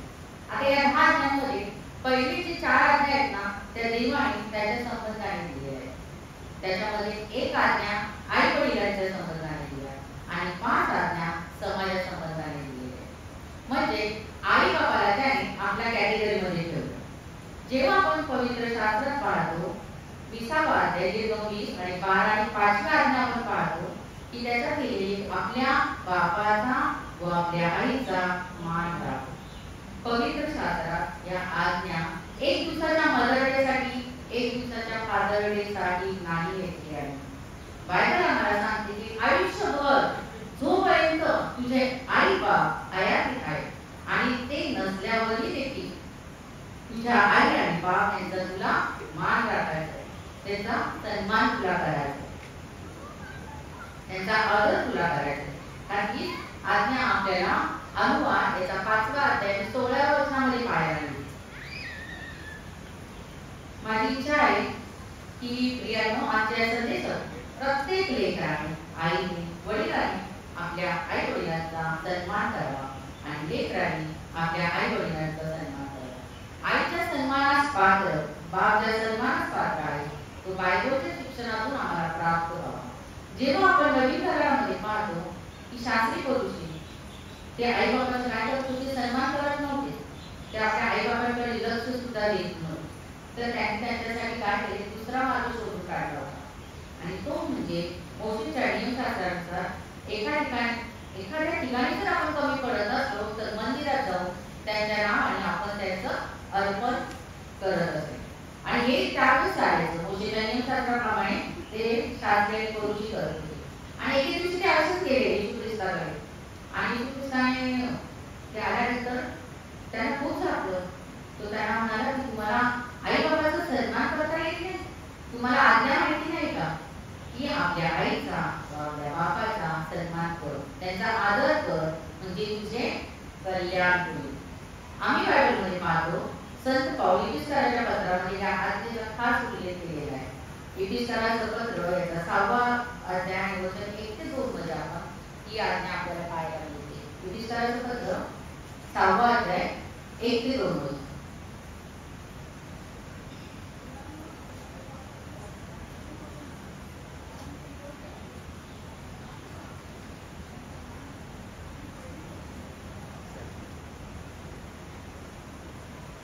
कोणत्या आज्ञा अभिवचन असते. आपण पाहतो की जर तुम्ही त्यांचा सन्मान करता, त्यांचा आदर जर लेकरं जर मातेचा आदर करत असतील तर त्याच्यामध्ये त्याला आशीर्वाद काय मिळणार आहे आपण बघितले. आज अनेक लेकरांच्या जीवनामध्ये आशीर्वाद नाही. का नाही येते बघा. अनेक लेकरांच्या जीवनात शांती नाही. आज अनेक लेकरांच्या जीवनात शाप आहे, अपयश आहे, आजारपण आहे, त्रास आहे, पीडा आहे. जर याचे खरे कारण काय असेल तर आपल्या आईबद्दलचा असलेला रूढपणा, आपल्या बापाबद्दल असलेला कमतरता आणि त्यामुळे त्यांच्या जीवनात आशीर्वाद दिसत नाही. जर या पृथ्वीवर आपल्याला आशीर्वादित व्हायचं असेल तर लेकरांनो त्याची किल्ली ना, त्याची चावी त्याच्या वचनात आपल्याला मिळते. देव आपल्याला देत आहे पण आपण ते वाचत नाही. जर आपल्याला आशीर्वादित व्हायचं असेल तर फक्त मदर डेला हॅपी मदर्स डे करायचं, आय लव्ह यू मम्मी, सगळ्या वर्ल्डमध्ये तू खूप बेस्ट मम्मी आहे असं बोलून होत नाही. त्यांचा आदर करा. आज काय करायचं माहिती, आजच्या दिवसापासून की नुसतं जाऊन मम्मीला नुसतं हॅपी मदर्स डे नाही करायचं. पहिले जाऊन तिच्याकडे क्षमा मागायची. आपण जी तिला वाईट बोलले, जी तिला टाकून बोलले, तिला जे आपण शिव्या शाप दिलेल्या आहे त्याच्याबद्दल पहिले आईकडे जा, तिची क्षमा मागा. तिला म्हणा मम्मी मला क्षमा कर, आई मला क्षमा कर, आणि त्याच्यानंतर तुम्ही बोला हॅपी मदर्स डे. बघा ती माता किती खुश होईल, तिच्या डोळ्यातून अश्रू निघतील आणि तिच्या अश्रू बघून तो स्वर्गातील पिता पण उभा राहील, त्याच्या डोळ्यातून अश्रू निघतील. इतकं त्यांनी मातेला मोठं स्थान दिलेले आहे लेकरांना, पण त्या मातेची किंमत आपण करत नाही.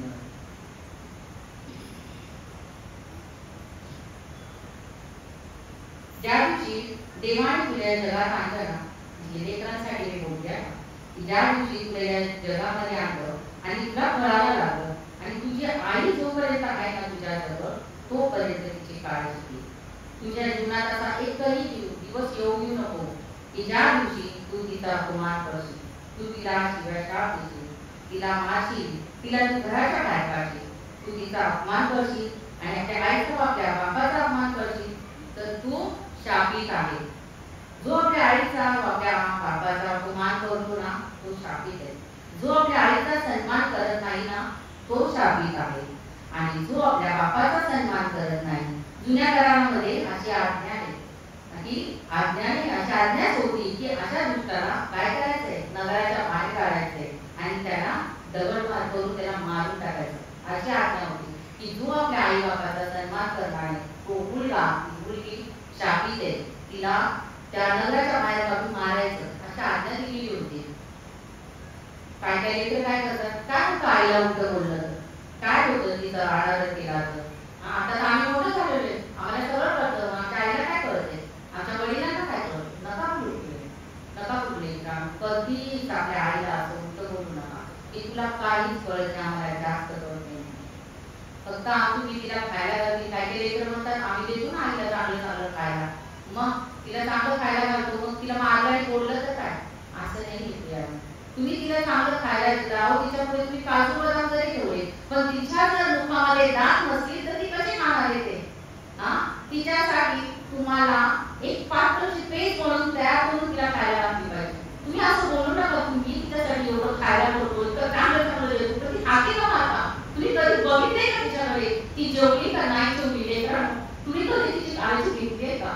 तिच्या जवळ जर तुम्ही बसले तर मम्मी तू का चुकी, तुला काय त्रास आहे, असं तुम्ही तिच्याकडे विचारले का. तुम्ही आजच्या मातीकडे जा, विचारा तुमच्या सोडाच्या मातीकडे किती चुकात आहे, ती जेवते का नाही जेवते, आज दिवसभर जेवली का नाही, ती उपाशी आहे का, अशी काळजी तुम्ही मातेची घेतली पाहिजे. हे करणं उगाच तुम्ही बोलू नका मी चांगलं चांगलं खायला घालतो, पण ती मातेने खायला पाहिजे.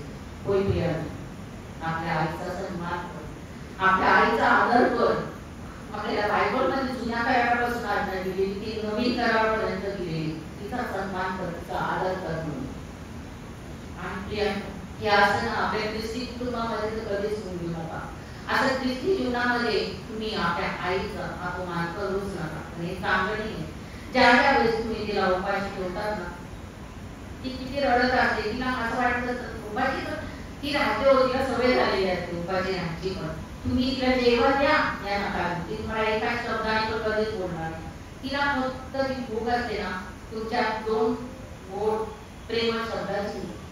तिला वाटतं की माझ्या लेकराने माझ्या जवळ यावं, प्रेमाने माझ्याशी बोलावं, मला विचारावं. हे जर एवढं तुम्ही बोलले तुमच्या आई बरोबर, खरंच ती माता किती खुश होते ते बघा.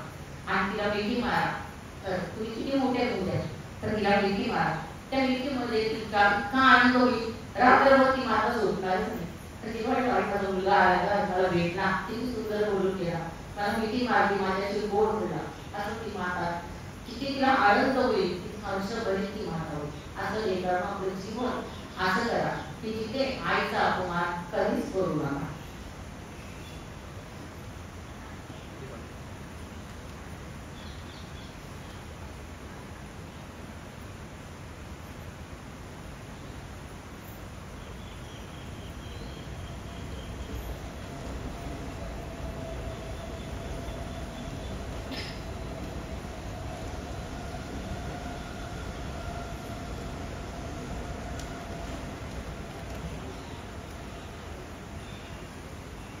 इफिस्काराच्या पत्रामध्ये जेव्हा आपण पाहतो ना 6वा अध्याय आणि 3 वचनामध्ये की त्यांनी असे चांगले लेकर म्हणजे जे आपल्या मंडळाची, आपल्या आईच्या, आपल्या वडिलांची काळजी घेतात अशा लेकरांसाठी त्यांनी अभिवचन दिले की तू जर चांगला वागशील, तू जर आपल्या आईची, आपल्या वडिलांची काळजी घेशील तर तुझ्यासाठी आशीर्वाद ठेवले.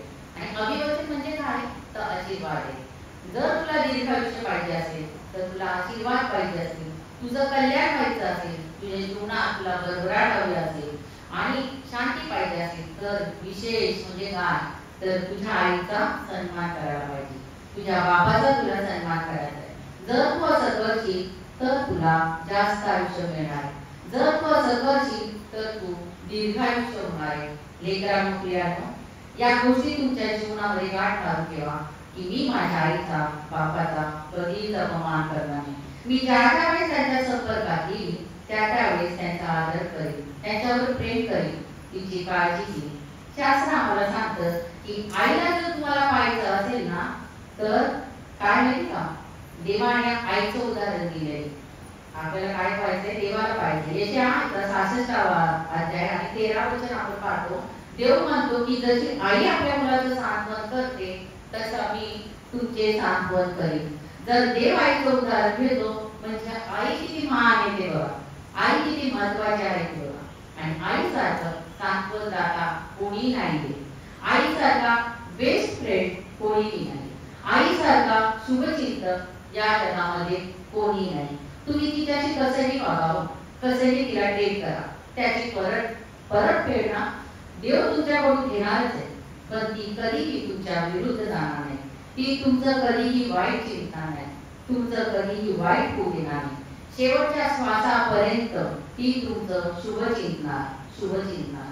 म्हणून बायबल आपल्याला सांगतं की तू तिचा सन्मान कर, तू तिचा आदर कर, तिला नेहमी आणि नेहमी खुश ठेव. लक्षात घ्या आपल्या आईला कधीच रडू देऊ नका, तिला कधीच टाकून बोलू नका. ज्यावेळेस आई रडते ना त्यावेळेस मी आता मगाशीच तुम्हाला सांगितलं, त्यावेळेस तो स्वर्गातील पिता पण रडत असतो, त्याच्या डोळ्यातूनही आसू येतात. काही लेकर आपल्या आई वडिलांना वाटेल ते बोलून टाकतात, त्यांना असं वाटत असतं की मी खूप मोठा झालो, मी काही बोललो तरी माझ्या आई बाबांनी ते सहन करायचं. ओके, पण तसं नाही. ज्यावेळेस तुम्ही त्या आई बाबाचा अपमान करतील ना त्यावेळेस तुम्ही देवाच्या नजरेमध्ये त्याच्या क्रोधामुळे आला.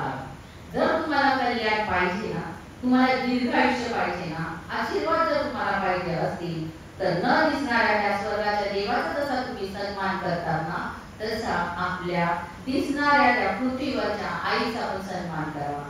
एक गोष्ट सांगते, एक लहान मुलगा होता आणि आई होती, दोघे खूप प्रेमामध्ये राहत होते, कारण त्या लेकराला वडील नव्हते, लहान लेकरू होतं तो. आणि दोघांचं जग म्हणजे खूपच छान, खूप प्रेमात होते. खूप तो लेकरूला बाहेर कुठूनही फिरून आला तर आपल्या आईला जवळ घ्यायचा, बेबी मारायचा, पोट्या घ्यायचा, खूप प्रेम करायचा. लहान होतो ते लेकरू, ते नंतर वाढत गेलं, मोठं झालं आणि तो शाळेत जायला लागला. तो कुठूनही बाहेर फिरून आला आपल्या आईला सगळं सांगायचं, मग आज असं झालं तसं झालं, आणि तिच्या पोट्या घेत बसायचा, खूप तिच्यावर प्रेम करायचा, मिठा मारायचा तिला. एक दिवशी तो मुलगा शाळेत जातो, त्याची आई त्याला शाळेत आणायला जाते. शाळेत त्याला आणायला जाते त्यावेळेस त्याचे मित्र जे त्याच्या बरोबर असतात ना ते त्याला पाहत असतात, आणि जेव्हा त्याची आई त्याला घेऊन उचलते ते लेकरे ना ते सगळे पळतात त्याच्या बाजूला, लांब जातात. त्याला कळत नाही की माझ्या आईला बघून येईल, मुलं का पळाली, माझे फ्रेंड सगळे का पळत आहेत, त्याला काही कळत नाही. तो घरी येतो, तो आईला विचारतो, आई असं काय झालं की तू आली काय आणि हे लेकरांनी तुला बघून सगळे पळायला लागले. ती म्हणते की काय माहितीये बाळा, मला काही कळलं नाही. दुसऱ्या दिवशी तो लेकरू परत शाळेत जातो. शाळेत गेल्यानंतर तो मित्रांना विचारतो, काय झालं तुम्ही माझ्या आईला बघून का पळाले? अरे काय, तुझ्या आई तर किती बरोबर आहे, किती खाण्याकडे दिसते ती तुझी आई, आणि माझ्या आई बरोबर तू राहतोस, शिशी चांगली आहे ना तुझी आई, कशी दिसते ती, किती विद्रूप आहे दिसायला. त्या लेकराला माहितीच नव्हतो, एवढा तो प्रेमामध्ये असतो की त्याला आपल्या आईचं रूप दिसून येत नसतो. जेव्हा तो घरी जातो तो आईशी बोलायलाच तयार होत नाही. आई म्हणते काय झालं बाळा, तू का बोलत नाही? काहीच बोलत नाही, येतो शांत असतो. नाही मला तुझ्याशी बोलायचं नाही, मला तू आवडत नाही. म्हणजे असं काय झालं? नाही मला ते सगळे शाळेतले लेकर म्हणतात की तुझ्या आई घाणेरडी दिसते, तुझ्या आई कुरूप आहे, एकदम वाईट दिसते, आणि अशा भयानक आई बरोबर तू का राहतो? तू लेकरू की त्याला खूप समजत ऐकत नाही, त्याने बोलणं सोडून देतो, तो तिच्याशी बोलतच नसतो. छोटी तो थोडा मोठा होत जातो, ती त्याला शिकवते, चांगल्या उच्च पदावर त्याला म्हणजे चांगली नोकरी द्यायला लागते. त्या लेकराचं नंतर मोठं होतो, लग्न होतं, आणि लग्न झालं तिची बायको येते ना ती पण त्याच्या मागे लागते, त्याच्या आईच्या मागे लागते. त्याच्या आईला ती बरोबर कसं तुमच्या बरोबर आपण चांगली नाही चांगली तू जायला नाही, म्हणजे कसं तिला बोलू मी किती सांगितलं पण मी पण ऐकत नाही. मग ती काय करते, ते रोजचे जे बोलणे ऐकून ती आई वैतागते. शेवटी ती त्यांना म्हणजे न सांगता त्या घरातून निघून जाते, आणि ती निघून जाते. एके दिवशी काय होतं की ती परत त्या लेकराला भेटण्यासाठी तिच्या ऑफिसमध्ये पण ती जात असते. पण हा काय करत असतो, जेव्हा बघतो ना की आपली आई येत ऑफिसमध्ये, हा रोज तिथे पळत जातो, आई तुला सांगितलं ना मला भेटायला यायचं नाही, तुझा मला काही समज नाही, तुझं तोंड सुद्धा मला दाखवू नको. उकरवते ती मला, ते काय मला असा करतो, नाही मला तुझं तोंड सुद्धा बघत नाही, माझ्या जीवनातून तू निघून जा, मला तुझ्याकडे काही राहायचं नाही, यायचंही केलं, असं खूप बोलत असतो तिला. आणि मग असं होत असताना एके दिवशी ती त्याच्या वाढदिवसाच्या दिवशी त्याला भेटायला म्हणून त्याच्या घरी जाते, आणि त्याच्या घरी वाढदिवसाची पार्टी खूप जोरदार चाललेली असते. ती त्या घरापर्यंत जाते, हा तिला बघतो की आपली आई आली, हा लगेच बाहेर पळत येतो आणि तिला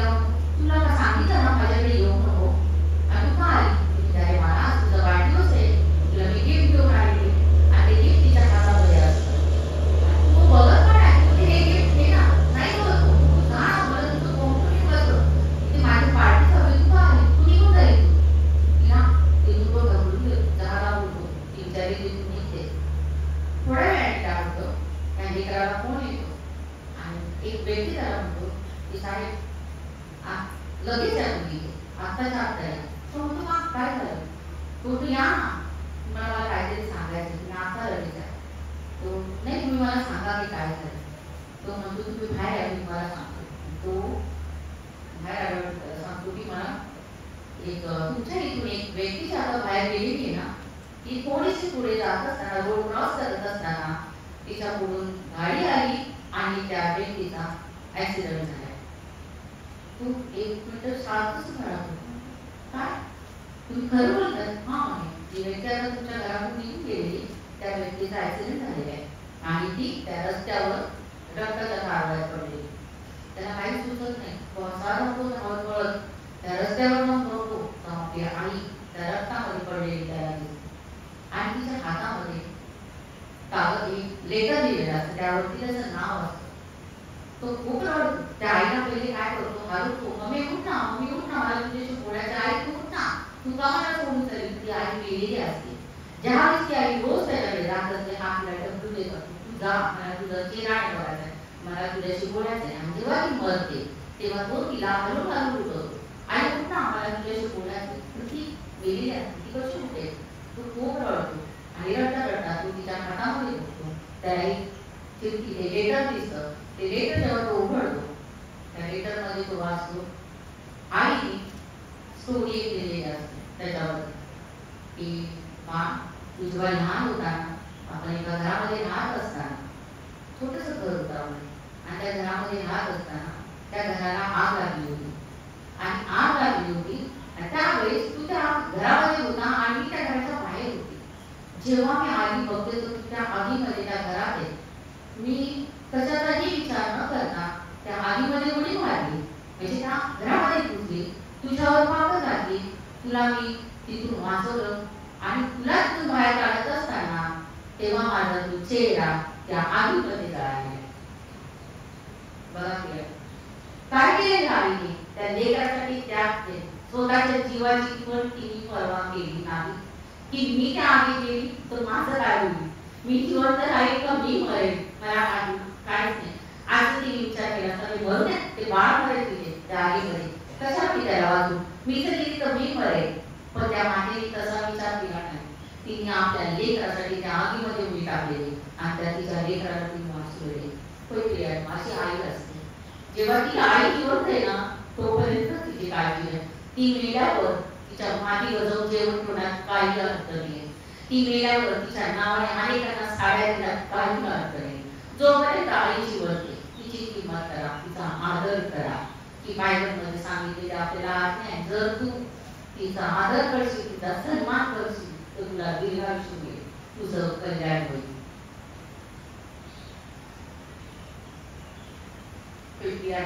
कधी कधी आई आपल्याला आवडीची वाटत नाही आणि आपण कधीतरी विचार करतो की काय ही म्हातारी घरात बसून कधी मरते एकदाची, असाही विचार करतो. पण नाही, आई आहे ना ही घरामध्ये प्रकाशासारखं काम करते. आईमध्ये जर ती आई घरातून गेली ना त्या घरात अंधार पडलेला असतो. मला खूप अनुभव आहे. आमची आई, तिचं नाव होतं नाना, खरंच एक सात्विक आई होती. आज 26 वर्ष झाली. आई वडील एका वर्षात ओळखलेले, पण आईची कमी अजूनपर्यंत आम्हाला वाटते. आईसाठी आम्ही अजूनपर्यंत रडतो. आईसाठी आम्ही, कारण ती आई म्हणजे आमची, तिच्या कधी आम्हाला शिकेचा कधीच नाही दिला. एक चापड सुद्धा त्या आईने आम्हाला मारली. अशी आई होती. ती उपास प्रार्थना करायची, सतत उपासात करायची, पण आम्हाला कळत नव्हतं की आज आमच्या आईचा उपास, अशी ती उपास करायची. ती सात्विक आई होती. तर त्या आईची मला आता आठवण आहे. पण लेकरांना आता असं झालं की आई बाप नको, आम्ही फक्त आम्ही दोघं आणि आमचे लेक, बस एवढं त्यांचं जीवन आहे, एवढं त्यांचं विषय. पण नाही ते आई फार महत्वाची. हे तुम्ही तिला इतक्या उच्च पदावर बसवलेले, तिथे तुम्ही तिला खाली का आणताय, तिचा पद तुम्ही का हलवताय? त्या आईची किंमत करा, त्या आईचा आदर करा. तुम्ही तिला ज्यावेळेस ना करू एखाद्या आई वडील तर ते पैसेवाले असतील, लेकराला मदत करणारे असतील ना, त्यावेळेस त्यांना त्या आईला खूपच गोड वाटतात. आणि जेव्हा त्यांच्याकडचा पैसा संपत्ती संपते तेव्हा त्यांना समजते कधी आई बाबांना घराच्या बाहेर पडतो. अशी लेकरं आहेत. तुझी आई योग्य असो या किंवा अयोग्य असो, आपल्या आईचा सन्मान कर. का सन्मान कर? तर ती चुकीच्या आईची योग्य आहे हे जर तुला ठरवायचं असतं ना, तर तुला तिने या जगात आणलं नसतं. तिच्याकडे ती सगळी ताकद होती तुला संपवून टाकायची, पण तरी तिने तुला जन्म दिला. हे जग दाखवलं, तुला लहानाचं मोठं केलं, तुला दूध पाजलं, तुझ्यासाठी सर्व मरण यातना आपल्या स्वतःवर घेतल्या आणि तिथेच ती थांबली नाही, तर मरेपर्यंत ती तुझीच आहे. तुझं भलंच ती करणार आहे आणि म्हणून तिचा नेहमी रिस्पेक्ट करा, आदर करा. बायबल सांगतं की तू तिचा आदर कर, तिची प्रशंसा झाली पाहिजे, तिचा सन्मान कर, तिचं प्रतिफळ तिला मिळालाच पाहिजे. अश्रू तिचं प्रतिफळ नाही, शिव्याच्या तिचं प्रतिफळ नाही, तिचा तळतळाट घेणं तिचं प्रतिफळ नाही, तिला उपाशी मारणं हे तिचं प्रतिफळ नाही, तिला फेकून देणं, तिला एकटं पडू देणं हे प्रतिफळ नाही. तर तिच्यावर प्रेम करणं, तिचा आदर करणं, जोपर्यंत या पृथ्वीवर आहे ती तोपर्यंत तिला सुखामध्ये ठेवणं, तिची काळजी घेणं. जेव्हा तिला देवाकडे जायची वेळ येईल ना, त्यावेळेस तिने तुला आशीर्वाद देऊन दिले पाहिजे. आपल्या बापाने तुला आशीर्वाद दिला पाहिजे. असं आपल्या लेकरांनी आपल्या आईचा आणि आपल्या बापाचा सन्मान करायचा. काही काही लेकर काय करतात, आपलं अनुकरण करत असतात. जसे एखाद्या मोठ्या फॅमिलीमध्ये आई वडील असतील आणि सासू सून असेल, मुलगा असेल, नातू असेल, त्यावेळेस काय होतं, जशी सून त्या सासू सासऱ्यांबरोबर वागते ना, जसं मुलगा त्या सासू सासऱ्यांबरोबर वागतो, तसं लेकरू पण जे बघत असतो ना तो पण तसंच करत असतो. एक गोष्ट सांगते, छोटीशी गोष्ट आहे. एक फॅमिली होती पूर्ण, हे 4 जण राहत होते, आजी आजोबा आणि आई वडील आणि त्यांचा छोटा मुलगा एका घरामध्ये राहत होते. आणि काय होतं एके दिवशी, तो आजी बिचारी मरण पावली. आता राहिले कोण, आजोबा इथे राहिले. आता ते आजोबा म्हातारे झालेले असतात, आता डायनिंग टेबलवरती जेवायला बसतात, त्याच्या हातून कधी कधी वस्तू पडत असतात, ती प्लेट पडते, कधी कधी ग्लास पडतो. ही ते सुनेला बघून फार त्रास होतो. ती सारखी बडबड करते नवऱ्याला की ह्याना ना कुठेतरी जेवण बाजूला बसा, त्याच्याकडे जेवणात ही वस्तू काढ ती वस्तू काढ करत असतात. त्यांना आपण ती जेवायला वस्तू काढ. आता ते एकटे पडलेले असतात, त्यांना कळत नाही आणि हे नाटक सगळं बोलत असतो. तो ती काय करते, आपल्या नवऱ्याला सांगून शेवटी त्या वयस्कर त्या बाबांना एका खुलीमध्ये ठेवून देतात आणि तिथे त्यांची एक ताट वाटी अशी ठेवून देतात वेगळी, की यांनी आपल्यावर येऊन बसायलाच नको, आपल्या डायनिंग टेबलवर यांनी नको, त्या एका घरात त्याला बसा आणि तिथे यांना जेवू द्या म्हणून. हे ते लेकरू बघत असतो. एके दिवशी काय होतं की आई झोपलेली असते त्या मुलाची आणि हा लेकरू काय करत असतो, बाहेर वराड्यात बसून आहे ना लाकडाची वाटी करण्याचा आवाज होतो म्हणून ती बघायला जाते. तिथमध्ये बाळा तू काय करतो, तो म्हणतो मी ना लाकडाची वाटी बनवतो आणि लाकडाची प्लेट बनवतो. तर का, कोणासाठी? मग आता तुमच्यासाठी बाबाला पाहिजे ना, की तुम्ही पण म्हातारे होणार आहेत ना.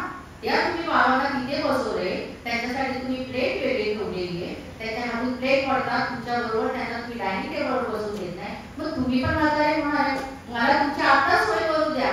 तो लेकरू त्या आपल्या आई बाबांची सोय करतोय बघा, म्हणजे किती अनुकरण लेकर करतात. जसं तुम्ही वागतील तशी तुमची पुढची पिढी सुद्धा तसंच तुमच्या बरोबर वागणार आहे लेकरांना. म्हणून आतापासून तुम्ही आपल्या आई बाबाचा सन्मान करा. तिचा आदर करताना जर त्या लेकरांनी पाहिलं तर ते पण तसेच करतील की नाही बाबा माझ्या आई बाबा आजी आजोबांचं किती आदर करत होते, तर मी सुद्धा तसा करेन. आता एक छोटीशी मी गाणं गाऊन टाकू द्या, 2 ओळ आहे.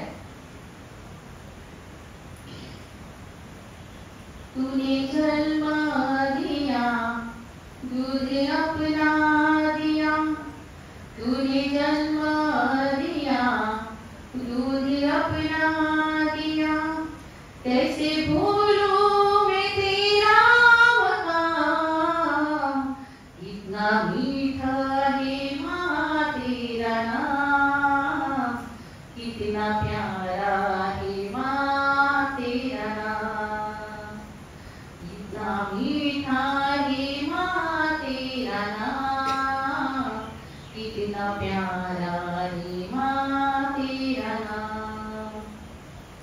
माँ को भुलाऊं कैसे, जीना सिखाया उसने, लाखों दुआएं करके यीशु मिलाया उसने, माँ को बुलाओ कैसे जीना सिखाया उसने, लाखों दुआएं करके यीशु मिलाया जिसने।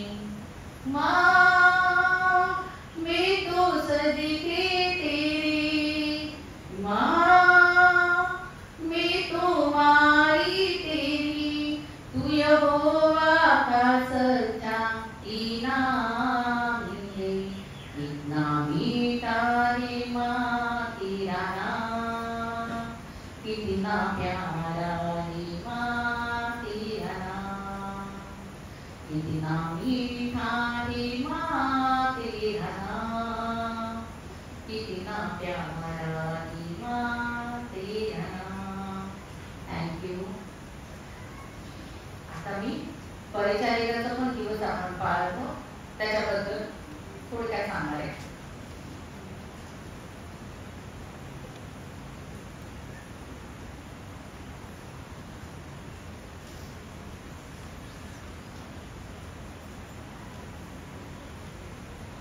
आज आपण मायबारासोबत जागतिक परिचारिका दिन पण साजरा करतो.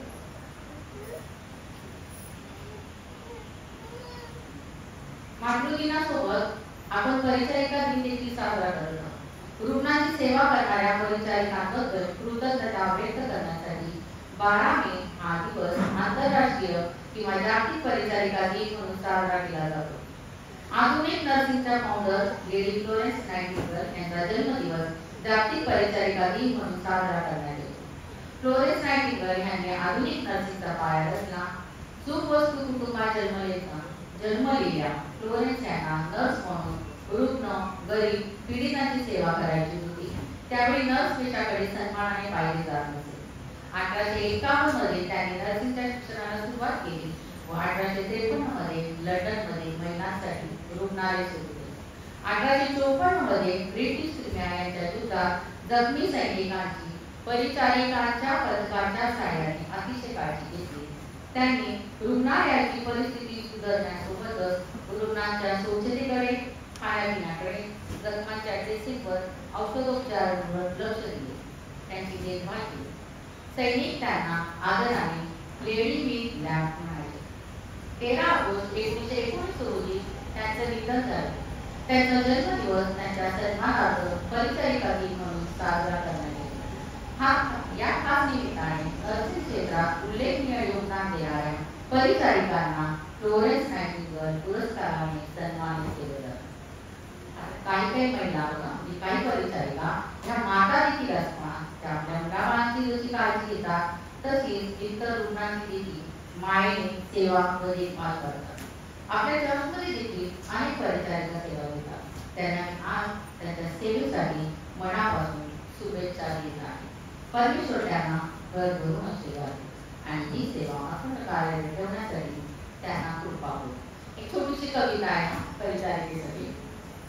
निस्वार्थी आणि सेवाभावी कार्यासाठी तत्पर तू, हसतमुखाने वेदनेवरी हळूसमारी कुंकर तू, अवघडलेल्या बाईलाही नवसंजीवनी देवी तू, जगण्यासाठी धडपडणाऱ्या नवजातांची आई तू, लहान याला रडणार नाही घरी सोडून येशील तू, कर्तव्याचे भान ठेवणे घरात विसरून जाशील तू, पुनः करती रुग्ण तरीही सोचितेची मूर्ती तू, जाणते उपचार सरवली वैद्यांच्याही वरती तू. या पूर्ण कवितेमध्ये परिचारिकेचे पूर्ण गुण मी लिहिले वाचलेले आहे. ते तुम्हाला कळलेच असतील की परिचारिका ही कशी असते. ठीक आहे. पण आता माझ्याकडून तुम्हाला सर्व मातांना परिचारिकांना हॅपी मदर्स डे आणि हॅपी नर्सेस डे. थँक्यू. आपण प्रार्थना करूया.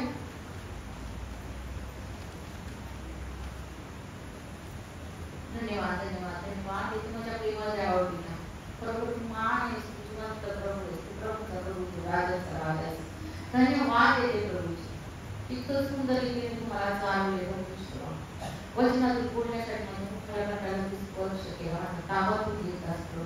प्रत्येकाच्या अंतकरणाला वचन दिलेले असते प्रभू. अशा आशा करते. धन्यवाद देते इथून पुढे प्रभू सर्व काही तुझ्या स्वाधीन करते. प्रत्येक महिलेला आशीर्वादाने आशीर्वादाने कर. ज्या महिलांना लेकरं नाही प्रभू, ज्यांची लेकरं लांब येत बाबा काय करू गेले असतील प्रभू, प्रत्येक मातेची काळजी घेणारा तूच आहेस. होय प्रभू, प्रत्येक मातेचं सांत्वन करणारा तूच प्रभू. सर्व मातांना प्रत्येकीला आशीर्वाद, प्रत्येकीला दीर्घायुष्य द्या. हे सुंदर प्रार्थना प्रेमाची तुझ्या प्रिय गुरुवारी नाव मागते. आमेन. थँक्यू. मी बाळासाहेबांच्या पाठिंब्याचे आभार मानते. ही सुंदर संधी त्यांनी मला वचना बोलण्यासाठी दिली. धन्यवाद.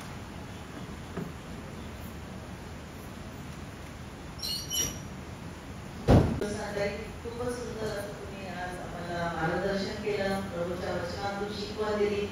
त्याचप्रमाणे नर्सेससाठी पण तुम्ही आम्हाला, मी नर्स आहे आणि त्याचा मला अभिमान आहे, आणि तुम्ही नर्सेससाठी पण आम्हाला संदेश दिला आणि छान अशी कविता बोललात. त्याचप्रमाणे सुपर माता आणि माता ह्या सगळ्या आपण ऐकल्या, आणि वास्तविक जीवनामध्ये काय घटना घडतात, आईला कशी ट्रीटमेंट दिली जाते हे सुद्धा आपण वास्तविकतेमध्ये जाणून पाहिलेलं आहे. आणि खरोखर आज वृद्धाश्रमामध्ये कितीतरी जणांच्या माता आहेत आणि खरोखर त्यांना एक ओझं वाटतं आणि खूप हृदय वेलावून गेलं.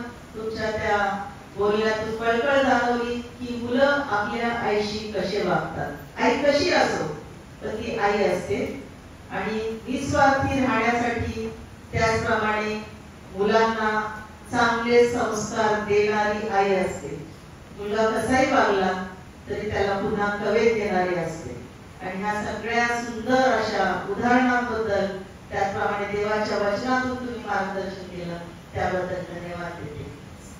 आता ह्या वेळेला नर्स विषयी सांगायचं होतं. ऍज अ नर्स म्हणून मी आता काही जास्त बोलत नाही. आज सण आहे त्यामुळे सगळ्यांनी समजून घ्यावं, थोडासा उशीर होतोच प्रत्येक या गोष्टीमध्ये.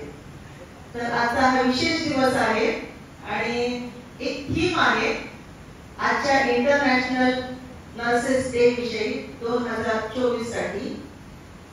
ते आहे our nurses our future, the economic power of care.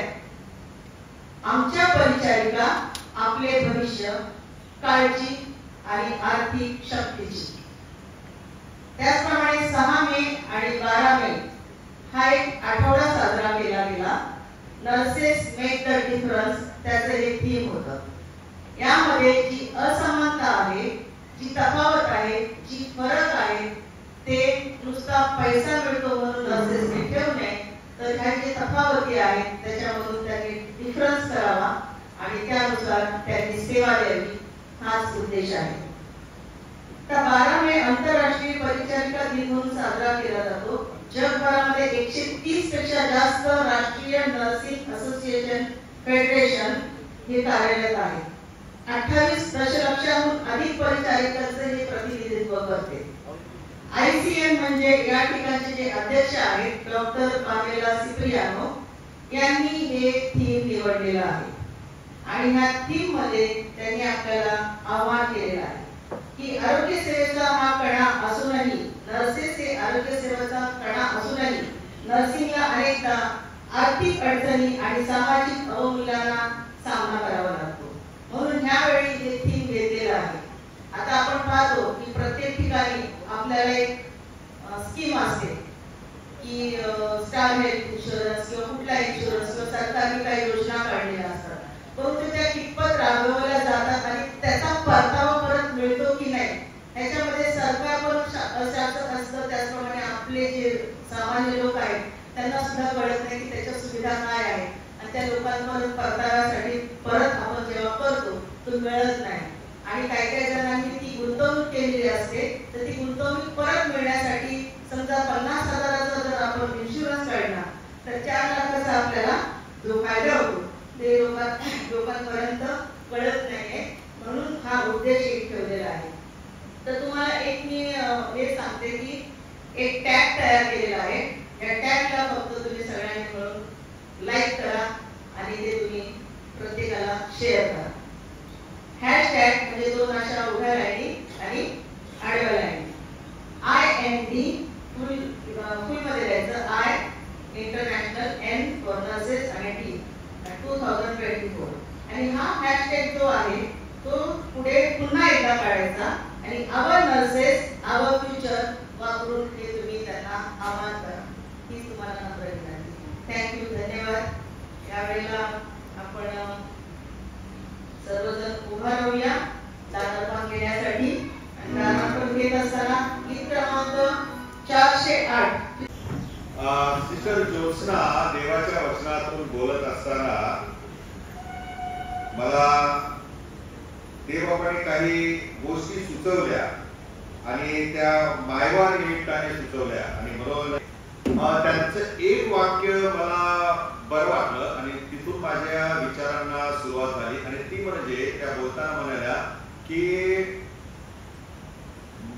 स्त्रीच्या द्वारे प्रभू येशू ख्रिस्त या जगात आला.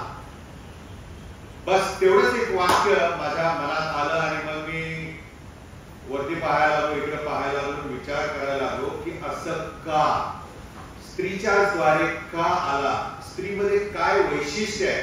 ते माता वगैरे आहे ते सगळं आता ऐकलेलं आहे, मी काय त्याच्यावर बोलणार नाही. परंतु मग स्त्रीलाच का देवाने निवडलं आणि मग विचार करत असताना मला हे पाहायला मिळालं की आदामाला पहिलं बनवलं, पण आदामाच्या द्वारे न येता येशू स्त्रीच्या द्वारे का आला. आदाम ही पहिली उत्पत्ती आहे. मग मी त्या उत्पत्तीच्या पहिल्या अध्यायाच्या 26, 27, 28 वचन बसल्या वाचू लागलो की परमेश्वराने मनुष्य निर्माण केला, त्याला नर आणि नारी अशी निर्माण केली, नरामध्ये नारी होती. आणि मग ज्या वेळेला सर्व प्राण्यांना नावं देऊन टाकला आणि त्याच्याशी अनुरूप असा सहकारी न मिळाल्यामुळे देवाने त्याच्यामध्ये स्थापन केलेली, निर्माण केलेली, अस्तित्वात ठेवलेली स्त्री त्याने त्या फासळीच्या द्वारे बाहेर काढले, फासळीला मांस दिलं आणि तिला नारी बनवले. आदामाकडे आली आणि आदाम तिला स्पर्श करून म्हणाला ही माझ्या हाडातले हाड, मांसातले मांस आहे. प्रश्न तिथे संपत नाही. मी प्रभूला म्हणालो की स्त्रीची योजना का केली, जिला आम्ही आज धन्य म्हणतोय, कारण आदाम तर श्रेष्ठ आहे, आदाम तर पहिली उत्पत्ती आहे. मग आदामाला का नाही धन्य म्हटलं जात. फक्त जूनच्या 3ऱ्या रविवारी फाटकी चप्पल आणि फाटकी कपडे घातलेला बापच आम्ही म्हणायचा का, त्याचा आम्ही गौरव करायचा का, त्याच्या व्यतिरिक्त काय आहे का. आणि मग मी विचार करू लागलो आणि मग विचार करत असताना असं मला पाहायला मिळालं की देवाने आदाम आणि हव्वाला निर्माण केलं, परंतु आदामापेक्षा स्त्रीला वेगळं असं निर्माण केलं. काय होतं तिच्यामध्ये वैशिष्ट्य, काय होतं वेगळेपण, कोण सांगेल. प्रेमळ. मी तर म्हणतो आई गेल्यावर बाप आईची जागा घेऊन आईचं प्रेम लेकरांना देतो आणि आईसारखं वाढवतो. बापाच्या पण मनामध्ये प्रेम असतं. असं काय वेगळं पण देवाने त्या हवेमध्ये ठेवलं होतं. बोला.